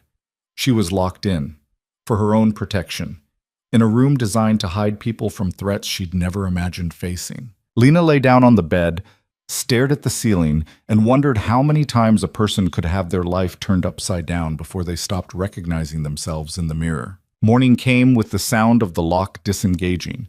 Lena sat up fast, disoriented, until she remembered where she was. The safe room, the texts. Petrov. Mrs. Chen entered carrying a breakfast tray. Mr. Voss asked me to bring this. He'll be up shortly. Am I still locked in? For your safety, yes. Mrs. Chen set the tray on the desk. The situation is being handled. What situation exactly? What's happening? But Mrs. Chen just gave her that blank look that meant the conversation was over and left without another word. Lena picked at the breakfast. Eggs she couldn't taste, toast that felt like cardboard. She was pouring coffee when the door opened again. Voss this time, looking like he hadn't slept. His shirt was wrinkled, sleeves rolled up, and there was a hardness around his eyes that hadn't been there before. We found who planted the device, he said without preamble. Who? One of the cleaning staff. New hire, 3 weeks ago. Paid $5,000 to install it and report your movements. He leaned against the door frame. She's been dealt with. Lena's stomach turned. Dealt with how? Fired, blacklisted from working anywhere in the city, and given a very clear understanding of what happens if she talks. His expression didn't change. She's lucky I was feeling generous. And Petrov? That's more complicated. Voss moved into the room, sat in the chair by the window. He's making a statement, showing me he can reach into my home whenever he wants. It's about power, not about you specifically. That's supposed to make me feel better? No. It's supposed to make you understand what we're dealing with. He rubbed his face with both hands. I miscalculated. Thought paying him off would be enough. But Petrov doesn't want money. He wants respect. And the only way he knows how to get it is through fear. So what now? Voss was quiet for a long moment. Now I make a choice. Back down and lose credibility. Or push forward and risk escalation. What does escalation mean? Violence. Probably significant. He met her eyes. I need to know you understand what that means. What you're choosing to stay in the middle of. Lena thought about her old apartment. Marcus. The life where she'd been invisible and powerless. I understand. Do you? Because this isn't abstract anymore. Petrov sending you texts is just the beginning.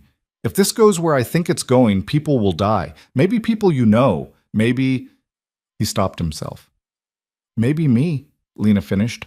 I won't let that happen. You can't promise that. Not really.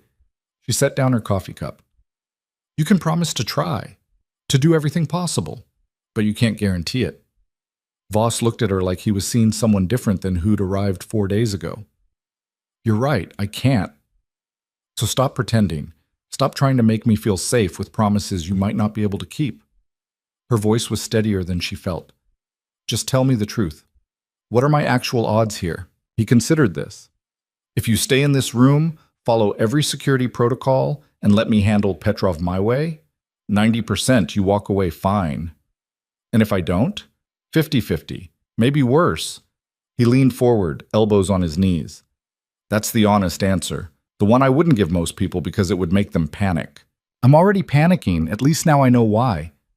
Lena stood, paced to the window. Outside, she could see security walking the grounds. More than before. When can I leave this room? When I'm sure the estate is secure. Maybe tomorrow. Maybe longer. And Jake? In a similar room 2 floors down. Safer that way until we know Petrov's next move. Voss stood too. I know this isn't what you signed up for. I didn't sign up for anything. I just tried to save my brother. She turned to face him. But I'm here now, so tell me what I need to do to survive this. Listen to Marcus. Follow every instruction exactly. Don't go anywhere alone. He moved closer. And trust that I know what I'm doing. I've survived worse than Viktor Petrov. Have you? Once. A long time ago. He reached past her, adjusted the window lock. The man who betrayed me when I was 16, he worked for someone bigger. Someone who decided I was a loose end worth tying up. I spent 6 months running before I was strong enough to fight back. What happened? I stopped running, started hunting instead. He stepped back. Took me 2 years, but I dismantled his entire organization, piece by piece, until there was nothing left but him, and then I made him watch while I took everything he'd built and made it mine. The casual way he said it made Lena's skin prickle. Did you kill him? Eventually, after he'd lost everything else. Voss met her eyes. I'm telling you this so you understand. I don't lose, Lena. I don't quit, and I don't let people take what's mine. I'm not yours. You're under my protection. That makes you mine. He said it like stating a fact. And Petrov just made a very big mistake by forgetting that. He left her alone again, the lock clicking into place behind him. Lena stood at the window, watching security patrol, and tried to process what she'd just heard. Voss had spent years destroying someone who'd crossed him. Years. What would he do to Petrov for planting a bug in his house? The day crawled by. Mrs. Chen brought lunch, then dinner. No phone, no internet, nothing but books from a shelf she didn't remember being there before. Lena tried to read but couldn't focus. Her mind kept circling back to those texts, the casual threat, the reminder that nowhere was really safe. Around 9, the lock disengaged again. She expected Mrs. Chen. Instead, Jake stumbled in looking wild-eyed and terrified. Are you okay? He grabbed her shoulders. Did anyone hurt you? I'm fine. Just locked up like you, apparently. She pulled him into a hug. You look like hell. I've been going crazy down there. No phone, no internet, just Marcus checking on me every few hours and refusing to explain anything. He pulled back. What's happening? Voss won't tell me anything except that there's been a security breach. Lena filled him in on the texts, the bug, the cleaning woman. Jake's face went white. We need to leave, he said, right now, before this gets worse. And go where? Petrov knows who we are. Knows where we lived. He'd find us in hours. Then we go to the police, Baki, and tell them what? That we're caught between 2 criminals? Lena shook her head. We're safer here than anywhere else, Jake. At least Voss can fight back. Voss is the reason we're in danger in the first place. No. You running drugs for Petrov is the reason we're in danger. Voss is just the reason we're still alive. The words came out harsher than she meant them. I'm sorry. I'm scared too. But running isn't an option anymore. Jake slumped into a chair. How did we get here? A week ago I was worried about paying rent. Now I'm worried about Russian mobsters. We made choices. Bad ones, good ones, desperate ones. Lena sat across from him. But we're still breathing. That has to count for something. They talked until after midnight, circling the same fears, the same questions without answers. Eventually Marcus came to take Jake back to his room. Lena watched him go, saw the fear in his eyes, and felt something harden in her chest. She was done being afraid. The next morning, when Voss came to check on her, Lena was ready. I want to help, she said before he could speak. He raised an eyebrow. Help how? However I can. I'm tired of hiding in this room, waiting for you to fix everything. She stood her ground. You said you need me capable. Make me capable. Lena, no. Listen. I'm not helpless. I'm just untrained. So train me. Not just self-defense with Carmen. Everything. How to spot a threat. How to handle a weapon. How to be something other than a liability. Voss studied her for a long moment. Why the change? Because I'm tired of being a victim. Tired of letting other people control my life. She met his eyes. You said strength is functioning despite fear. Fine. Let me function. Something shifted in his expression.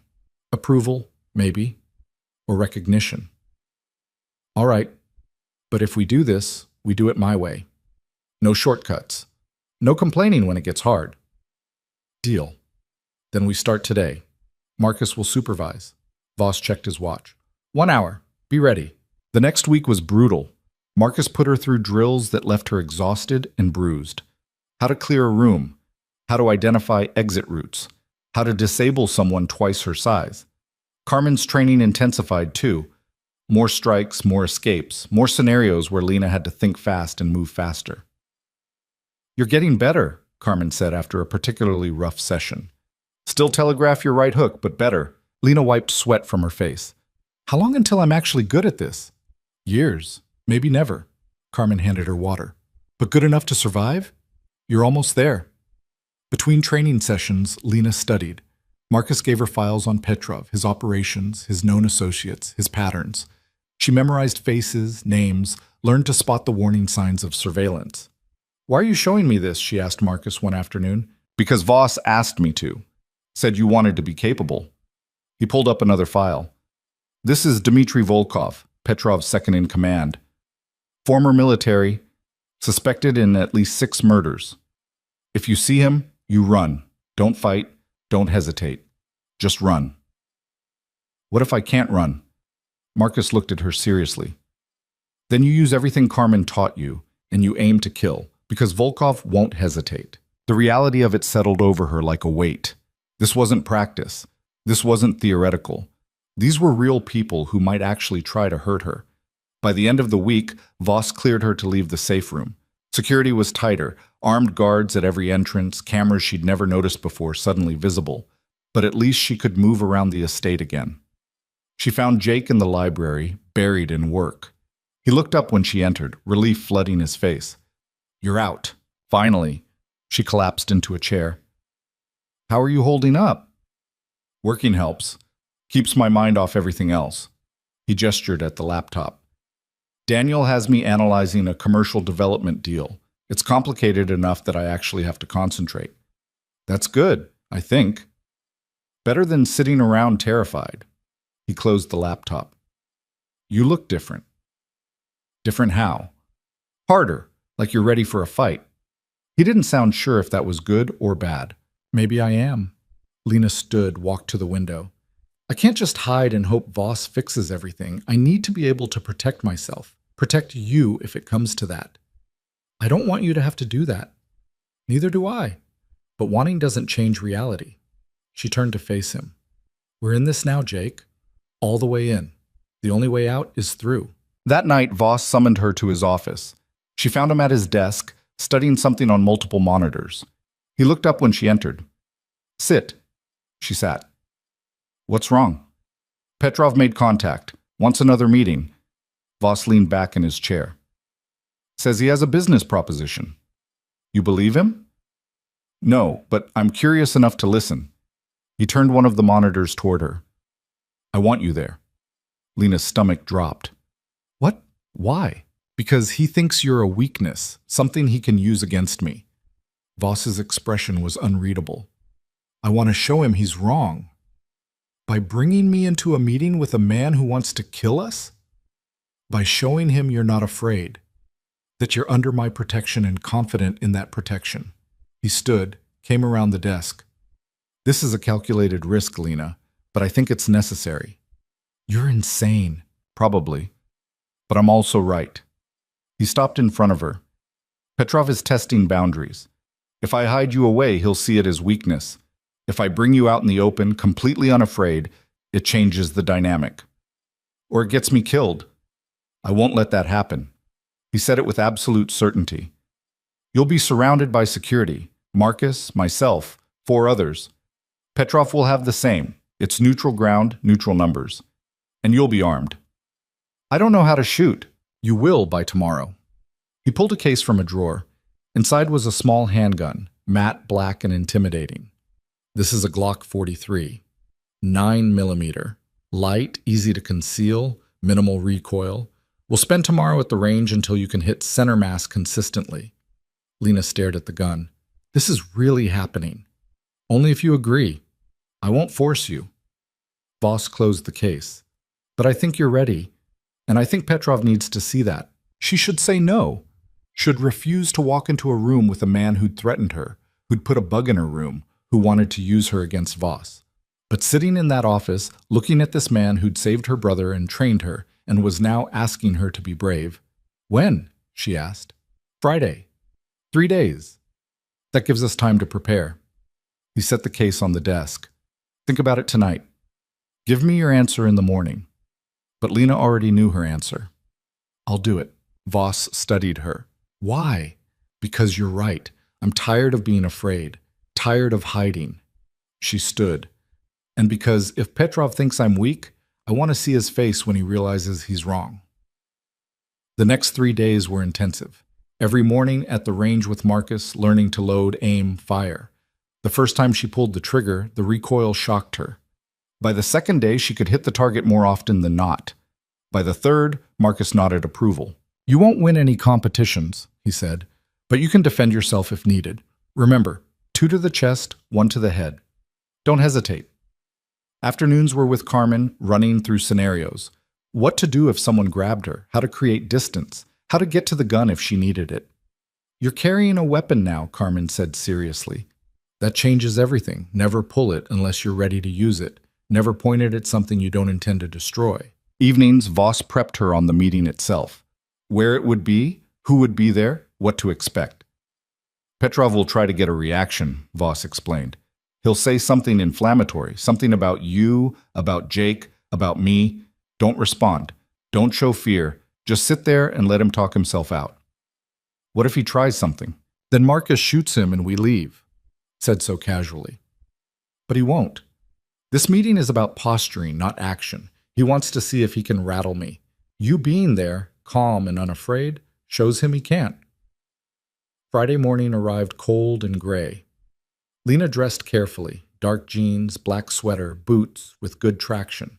The gun sat in a holster at her hip, concealed by the sweater but accessible.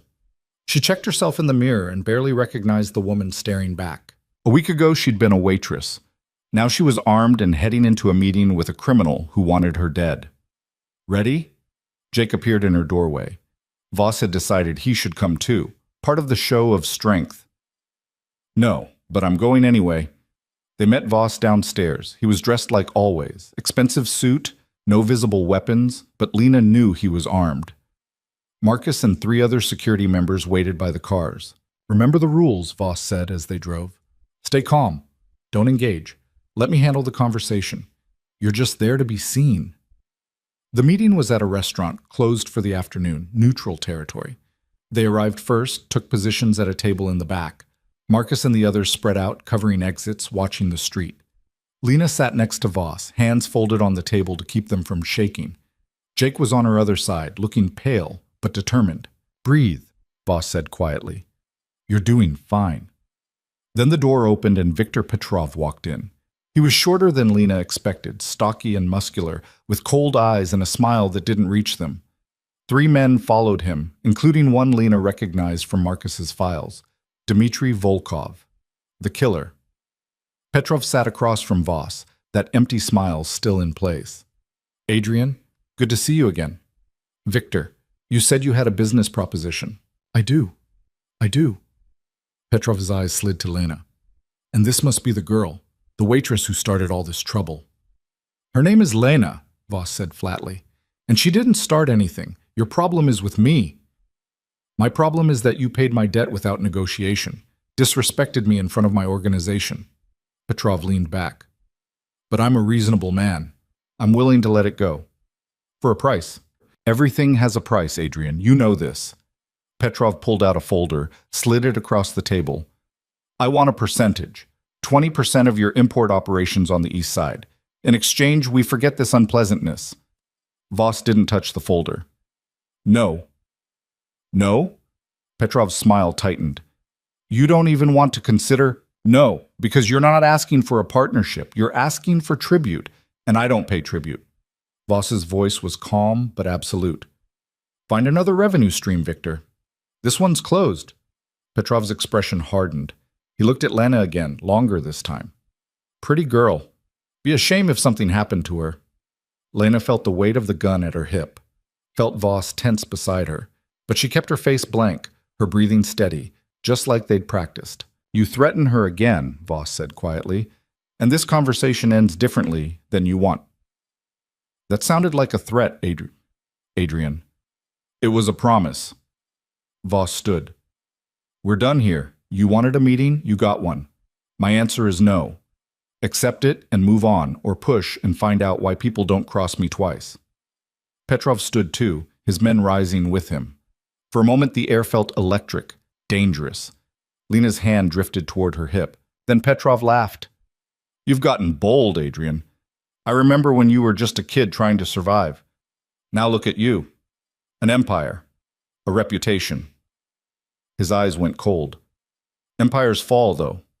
You should remember that. So do tyrants. You should remember that. They stared at each other across the table. Then Petrov turned and walked out, his men following. Marcus waited until they were gone before moving. We should leave. Now! In the car, Lena's hands finally started shaking. Voss took one of them, held it steady. You did well, he said. I didn't do anything. Exactly. You sat there, armed and aware, and didn't flinch when he threatened you. That's exactly what needed to happen.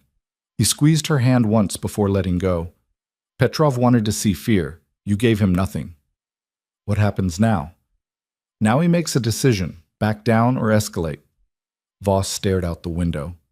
We'll know soon enough. They knew sooner than expected. That night, one of Voss's warehouses burned. No injuries, but significant property damage. The message was clear. Voss took the call in his office. Lena heard him through the door, his voice low and controlled, giving orders she couldn't quite make out.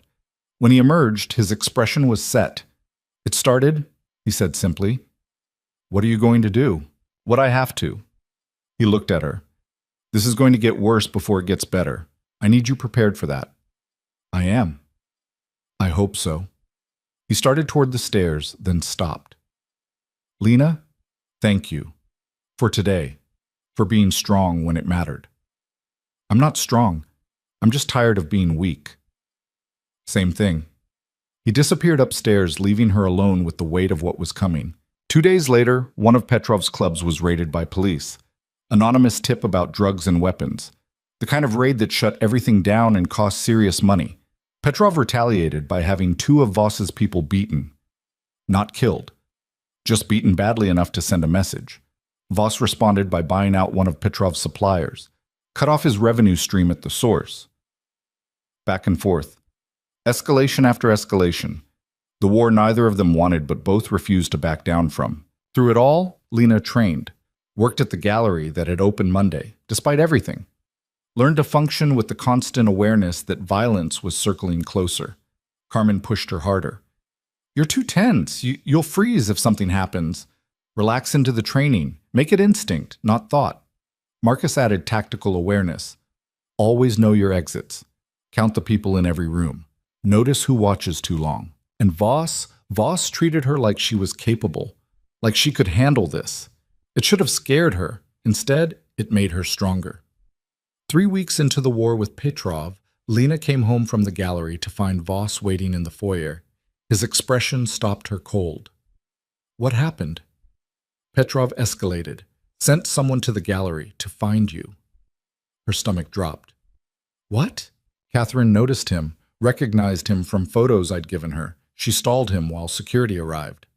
Voss's jaw was tight. He's in the basement, waiting for you. Waiting for me? I want you to see him, to understand what crossing that line means. He started toward the back of the house, and I want you to decide what happens to him. Lena followed on numb legs. Down the stairs, through a door she'd never noticed, into a basement that was too clean, too empty except for one chair in the center. A man sat in the chair, hands bound, face already showing bruises. He looked up when they entered, fear stark in his eyes. This is Alexei, Voss said calmly. He works for Petrov. Was sent to your gallery to either grab you or hurt you badly enough to send a message. He moved closer to the chair. Tell her, Alexei, what were your orders? The man's voice shook. Make her scream. Make sure people heard.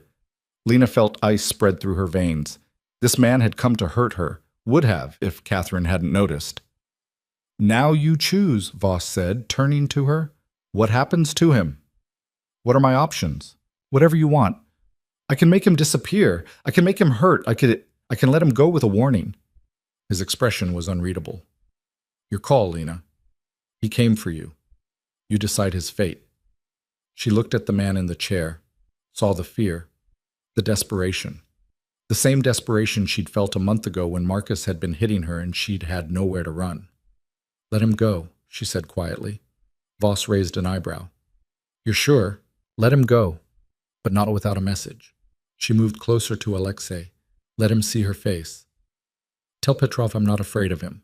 Tell him I'm under Adrian Voss's protection and I know exactly what that means. Tell him the next person he sends won't get a second chance. Alexei nodded frantically. And tell him, Lena continued, surprised by the steadiness in her voice, that if he wants to get to Adrian, he'll have to go through me first. And I'm a lot harder to break than he thinks. Voss smiled, actually smiled. Marcus, let him loose. Make sure he gets the message delivered. After Alexei was gone, Lena and Voss stood alone in the empty basement. Why did you let him go? Voss asked. Because killing him wouldn't change anything. Petrov would just send someone else. She looked at him. But letting him go with that message? That changes the game. How? Because now Petrov knows I'm not a weakness. I'm a choice you made. And choices you make, you protect absolutely. She felt something settle in her chest. I'm not a victim anymore, Adrian. I'm part of your world, and that makes me dangerous. He looked at her like he was seeing her for the first time. You've changed. You changed me. This place, this life, it changed me. She started toward the stairs. I'm not sure if that's good or bad yet, but it's done. That night, Lena stood at her window looking out at the gardens, and for the first time since arriving, she didn't feel afraid. Didn't feel trapped. She felt ready. Whatever ready felt like, it didn't prepare her for what came next. 2 days after she'd let Alexei go, Petrov sent his response. Not through violence this time. Through silence. His operations went quiet. No retaliation. No moves. Just watching and waiting. He's planning something, Marcus said during a security briefing. They were in Voss's office, Lena, Jake, Marcus, and Voss himself. This quiet isn't peace, it's preparation. For what? Jake asked. He looked thinner than he had a month ago, the stress carving lines around his mouth. Something big? Final. Marcus pulled up surveillance footage on the monitors. We've tracked unusual activity at 3 of his properties. Money moving, people relocating. He's consolidating. Voss studied the screens with an expression Lena had learned to recognize. Not worried, calculating. He's going to make one major play, put everything on the line. To do what? Lena asked. End this, one way or another. Voss turned to look at her. Victor doesn't do prolonged conflict. He's old school, believes in decisive action. He'll come at me with everything he has, and when he does, it'll be final. How long do we have? Days? Maybe a week? Voss stood, walked to the window. We prepare. Harden every defense. Make sure everyone important is accounted for and protected. Everyone important, Lena repeated. That's us.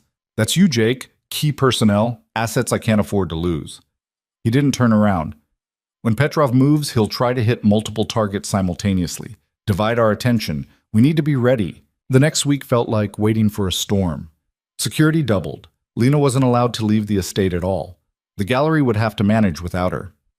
Jake stopped going to the office, worked from the library instead. Even Mrs. Chen seemed tense, moving through the house with unusual urgency. Lena spent her days training with Carmen and Marcus, working herself exhausted so she wouldn't have energy left to be afraid.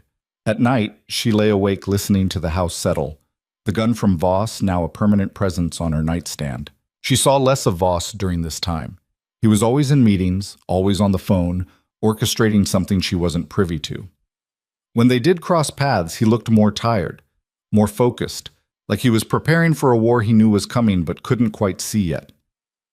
On the 8th day of waiting, Lena found him in the library at 3 a.m. He sat in the dark, staring at nothing, a glass of something amber in his hand. Can't sleep either? She asked from the doorway. He looked up, unsurprised to see her. Sleep feels like a waste when everything could change tomorrow. She came in, sat in the chair across from him. You think it's tomorrow? Tomorrow or the day after? Soon. He took a drink. Victor's been too quiet for too long. He's coming. Are you scared? Terrified. He said it so simply. I've built everything I have over 15 years. One mistake, one miscalculation, and it all falls apart. You don't make mistakes. Everyone makes mistakes, Lena. I've just been lucky enough that mine haven't been fatal. He set down the glass. Yet. They sat in silence for a moment. Then Lena said, Whatever happens tomorrow, I want you to know something. What? You saved my life. Not just from Petrov, from Marcus, from that apartment, from a version of myself that was slowly dying. She met his eyes in the darkness. I know this is transactional for you. I know I'm an investment, a calculated risk. But for me, it's more than that. You gave me a choice when I thought I didn't have any left. Boss was quiet for a long time. Then, it stopped being transactional weeks ago. Maybe it never was. He stood, moved to the window. I told you I was paying forward, that someone once gave me a choice. But the truth is, I saw you in that restaurant and I saw myself, drowning, pretending to swim, and I couldn't walk away from that. Why didn't you just say that? Because caring about people makes them vulnerable, makes you vulnerable. He turned to face her.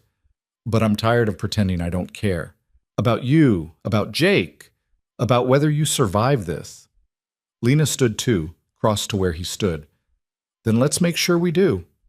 He looked down at her, and something shifted in his expression.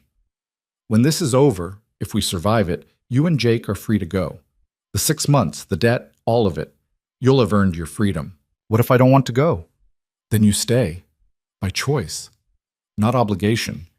He reached out, tucked a strand of hair behind her ear.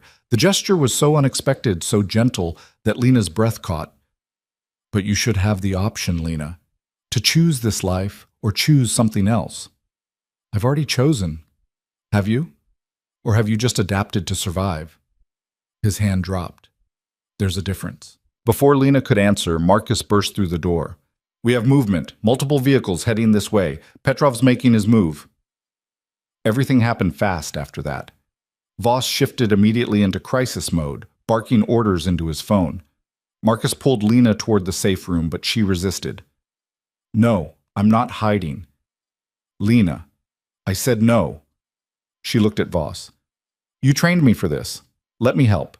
Voss hesitated for half a second. Then, get Jake to the panic room in the West Wing. Arm yourself. Stay with Marcus.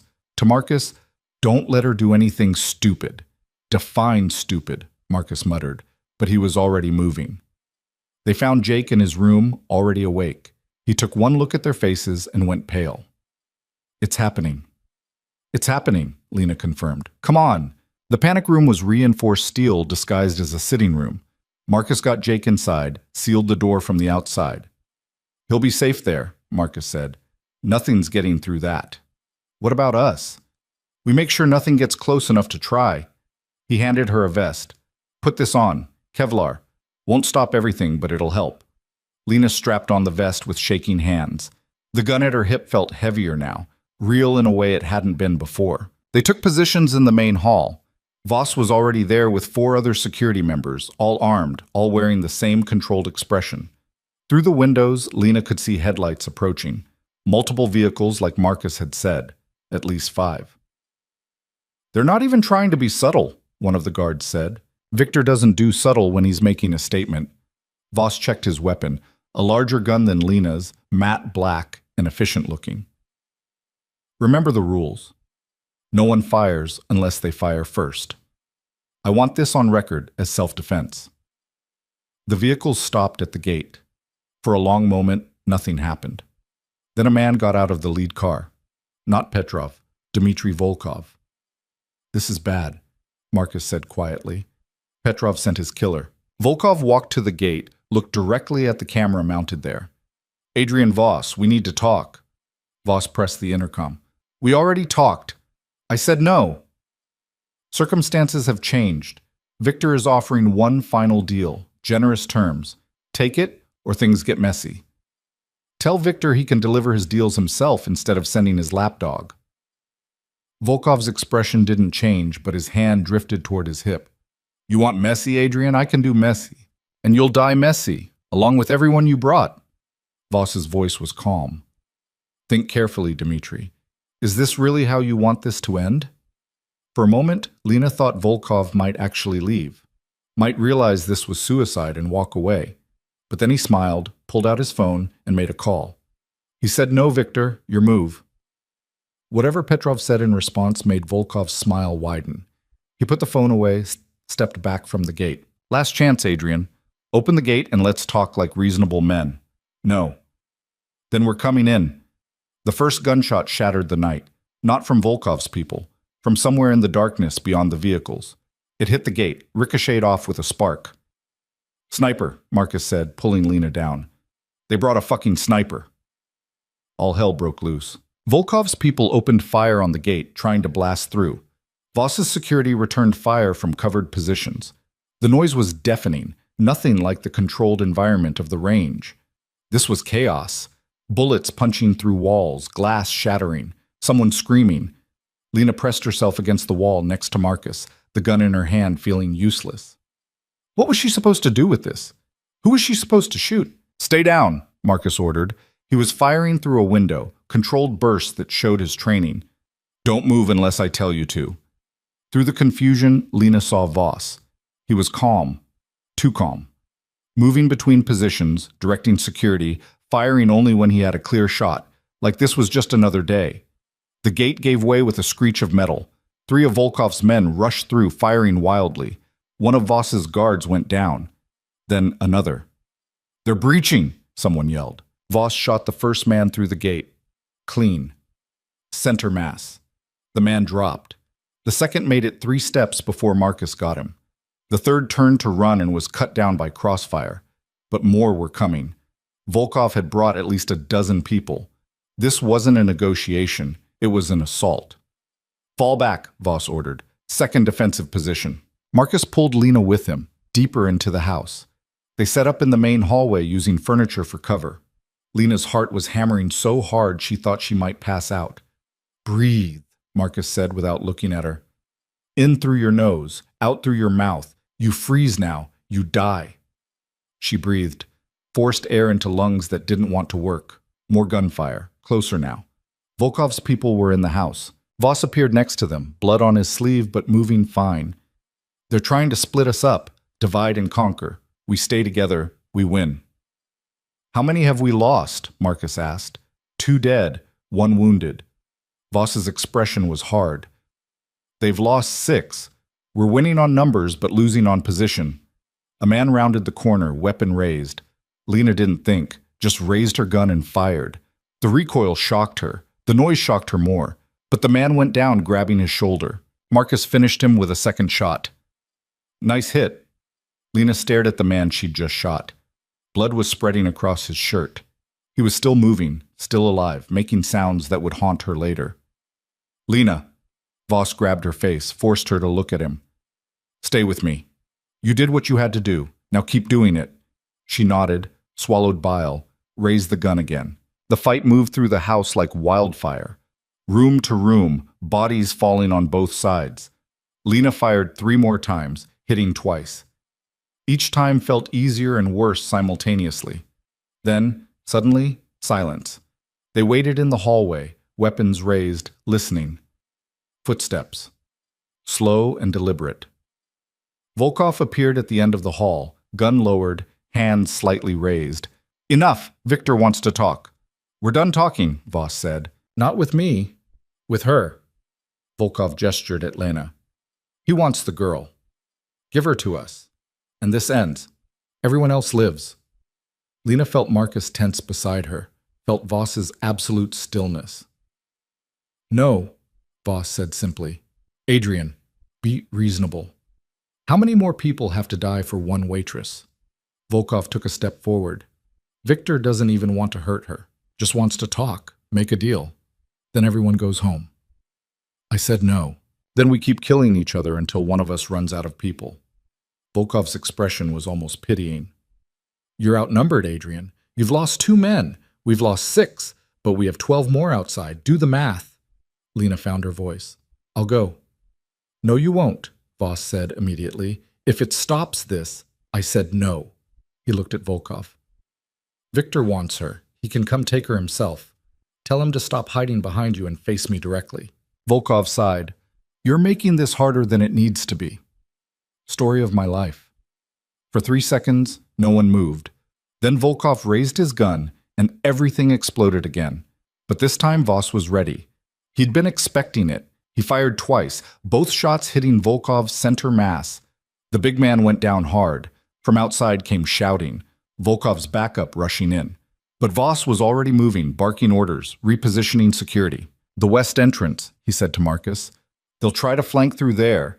Take Lena and hold that position. I'll handle the front. Adrian, go! Marcus pulled Lena toward the west wing. They set up behind an overturned table, weapons trained on the door. Lena's hands wouldn't stop shaking. First firefight's always the worst, Marcus said. You're doing fine. I shot someone. You defended yourself. There's a difference. He adjusted his position. And you saved my life doing it. That counts. The door burst open. 3 men rushed in. Marcus got the first. Lena fired at the second, missed, fired again. This time she hit. The third made it 5 steps before Marcus took him down. Then more silence. They waited. 1 minute. 2. Lena's arms ached from holding the gun steady. Marcus's radio crackled. West wing? Clear, 3 down. Front's clear too. I think... Voss paused. I think we got them all. Marcus and Lena made their way back to the main hall. Bodies everywhere. Blood on the marble floors. Voss stood in the center of it all, weapons still raised, scanning for threats. Count, he ordered. One of the guards moved through the carnage. 14 hostiles down. 4 hours. Volkov's dead. No sign of Petrov himself. He wasn't here, Voss said. He sent Volkov to do his dirty work. He looked at Marcus. Find him. I want Viktor Petrov's location in the next hour. And when we find him? Then we end this. It took 40 minutes. Petrov was at one of his clubs, surrounded by what was left of his security. Marcus had surveillance, floor plans, everything they needed. We hit him tonight, Voss said, while he's still reeling from losing Volkov and his assault team. He'll be vulnerable. We're vulnerable too, Marcus pointed out. We lost people. We're running on fumes. Which is why we don't go in guns blazing. We go in smart. Voss looked at Lena. And we bring leverage. She understood immediately. You want to use me. I want to offer a trade. You for a ceasefire. Get Petrov to lower his guard. Voss's expression was grim. And when he does, I end him. That's insane. It's the only play we have left.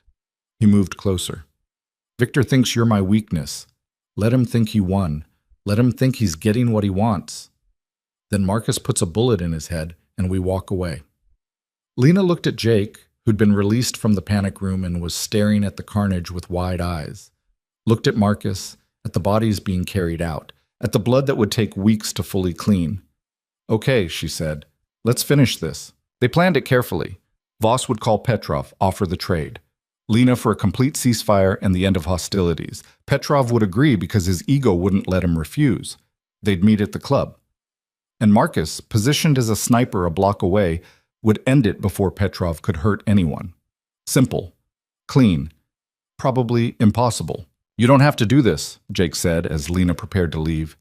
They were in her room, the one she'd moved back to after the safe room. There has to be another way. There isn't, not one that doesn't end with more people dead. She checked her gun, holstered it. I'll be fine. Marcus won't let anything happen to me. It's not Marcus I'm worried about. It's you. Jake grabbed her hands. You've changed, Lena. I see it. You're harder now, colder. This life, it's changing who you are. Maybe I needed to change. Maybe the person I was couldn't survive what we're in now. She pulled away gently. I'm still your sister. I'm just stronger. Is that so bad? I don't know. Ask me when this is over. The club was in the old industrial district, nondescript from the outside but heavily guarded. Voss drove with Lena in the passenger seat, Marcus following in a separate vehicle that would peel off 2 blocks away. Remember the plan, Voss said as they approached. Stay calm. Let Petrov think he's won. I'll handle the conversation. When I give the signal, When I say, we're done here, you drop, and Marcus takes the shot. What if something goes wrong? Then you shoot your way out and run. Don't wait for me. Don't try to be a hero, just survive. He pulled up to the club's entrance. Ready? No, but let's do it anyway. They were searched at the door, their weapons confiscated. Lena's heart pounded as rough hands patted her down. This was it. No gun, no protection, just faith that Voss's plan would work. Petrov waited in a private room on the second floor. He looked older in person than in photos, gray at the temples, lines around his eyes. But those eyes were sharp, calculating. Adrian, so good of you to come. Petrov gestured to chairs across from him. And you brought the girl. How accommodating. Let's skip the pleasantries, Victor. You wanted her. Here she is. In exchange, this war ends. Completely. We go back to our separate territories and stay there. But why would I agree to that when I can simply kill you both and take everything you own? Petrov smiled. You've lost people tonight, Adrian. Resources. Money. You're weak. I'm standing. That's more than Dmitri can say. Petrov's smile tightened. Yes. About Dmitri. He was loyal, effective. Now he's dead because you couldn't be reasonable. He's dead because he attacked my home. Don't put that on me. They stared at each other across the table. Lena sat perfectly still, counting seconds, waiting for Voss's signal. I'll tell you what I'm willing to offer, Petrov said finally. The girl stays with me. Guarantee of your good behavior. You pay 20% of your Eastern operations as tribute, and you publicly acknowledge that I beat you. Never happening. Then we have nothing to discuss. Petrov stood. Take the girl. Kill him. Two guards moved toward Voss. Lena saw him tense, saw him calculate odds. This was it. The moment it all fell apart. Wait! Lena's voice cut through the room. I'll stay. Everyone froze. Lena, no! Voss started. I'll stay, she repeated, looking at Petrov. But not as a prisoner. As an equal. A partner in negotiations between you and Adrian. Petrov laughed. Why would I agree to that? Because Adrian will never stop coming for me if you just take me. You know that. He'll burn everything you own to get me back. She stood, forced confidence into her voice. But if I stay willingly, as neutral ground, then you both have incentive to keep the peace. Petrov studied her. You think you're clever. I think I'm tired of men using me as a game piece. She met his eyes. So let me be a player instead. The silence stretched. Then Petrov laughed again, genuine this time. I like her, Adrian. She has spine. She has a death wish, Voss muttered. Perhaps, or perhaps she sees an opportunity you don't. Petrov sat back down. All right, girl, you want to be a player? Convince Adrian to take my deal. 20% tribute, public acknowledgement. You stay here for 6 months to ensure compliance. Make him agree, and we have peace. Lena looked at Voss, saw the fury in his eyes, the calculation, the desperate search for another option. Adrian, she said quietly, we're done here. The signal. But Voss shook his head slightly. No shot. Marcus didn't have the angle. We're done here, Lena repeated, louder, more emphatic. Still nothing. Petrov was watching them now, suspicious. What are you doing?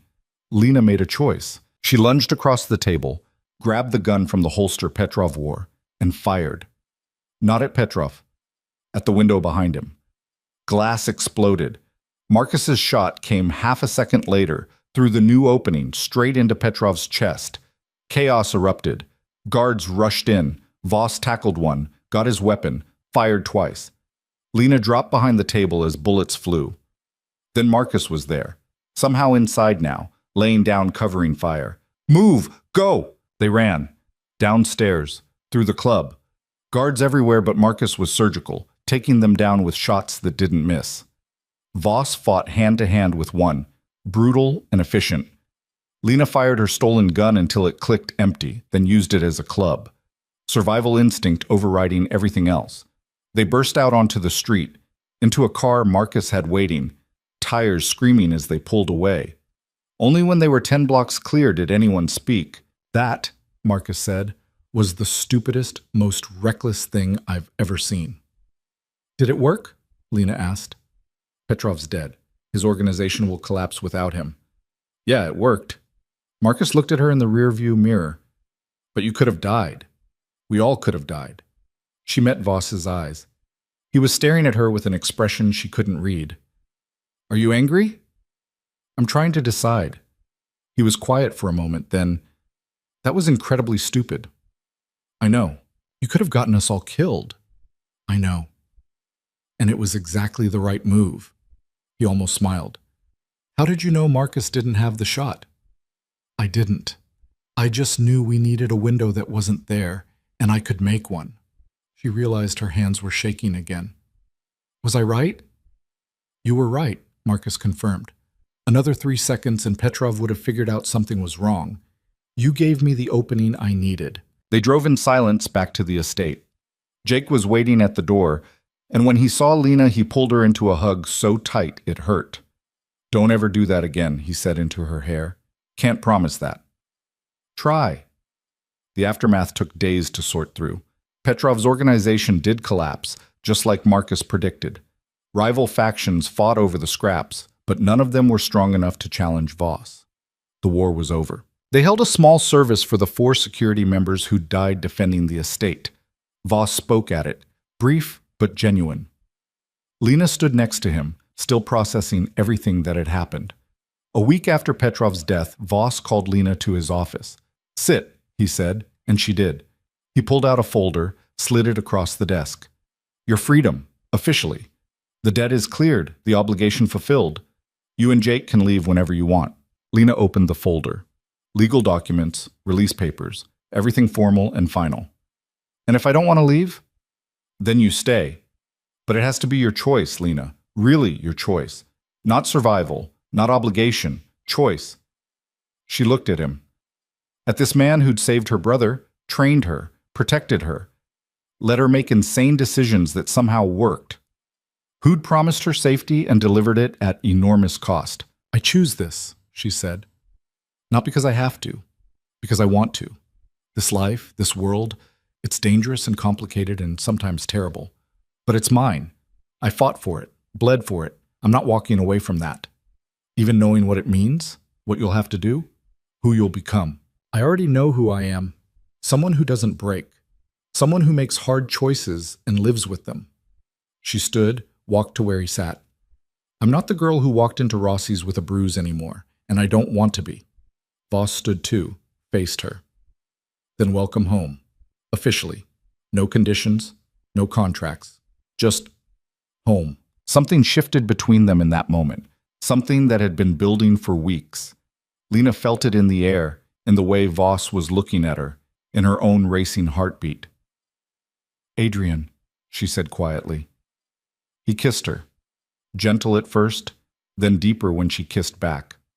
When they finally pulled apart, Lena was breathless. That was unprofessional, Voss said. Extremely. She smiled. Do it again. He did. Later, they stood together in the library, watching the sun set over the gardens. Jake had accepted a permanent position with Daniel, moving into his own place, but still part of Voss's organization. The estate was being repaired. Life was moving forward. Do you ever regret it? Lena asked. The life you built, the choices you made. Every day, Voss admitted. But regret doesn't change anything. You just live with it and try to do better. That's pretty bleak. That's reality. He pulled her closer. But having something worth protecting makes it easier. Is that what I am? Something worth protecting? You're everything worth protecting. He kissed her forehead. You and Jake, this strange family we've built from broken pieces.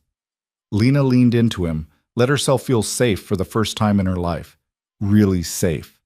Not because someone promised it, but because she'd earned it, fought for it, claimed it. 6 months ago, she'd been drowning. Now she was standing on solid ground, surrounded by people she'd die for and who'd die for her. It wasn't the life she'd imagined. It was better, harder, more real. Thank you, she said quietly. For what? For seeing me when I was invisible, for giving me a choice when I thought I didn't have one. She looked up at him. For showing me what strength looks like. You always had strength, Lena. I just gave you permission to use it. Maybe he was right. Maybe the person she'd become had always been there, waiting for the right moment to emerge. Or maybe she'd been forged in fire, rebuilt from scratch into something new. Either way, she was done apologizing for it. The bruise on her face had faded weeks ago, but Lena could still feel the ghost of it sometimes. A reminder of who she'd been, where she'd come from, the distance she'd traveled. Power didn't protect. She'd learned that the hard way. Power consumed and changed and demanded pieces of your soul you didn't know you had to give. But it also freed, gave choices, made space for people to become something more than their circumstances. Lena Carter had been a waitress hiding behind long shifts in silence. Now she was someone who looked danger in the eye and didn't flinch. Someone who made hard choices and lived with them. Someone who'd chosen fire over safety and found home in the flames. It wasn't a fairy tale ending. There would be more threats, more violence, more nights where survival felt like the only victory worth counting. But she'd survived. And in surviving, she'd discovered something more powerful than safety could ever be. She'd discovered herself. And that, Lena thought as Adrian's arms tightened around her and the sunset painted the gardens gold, was worth every terrible choice that had led her here.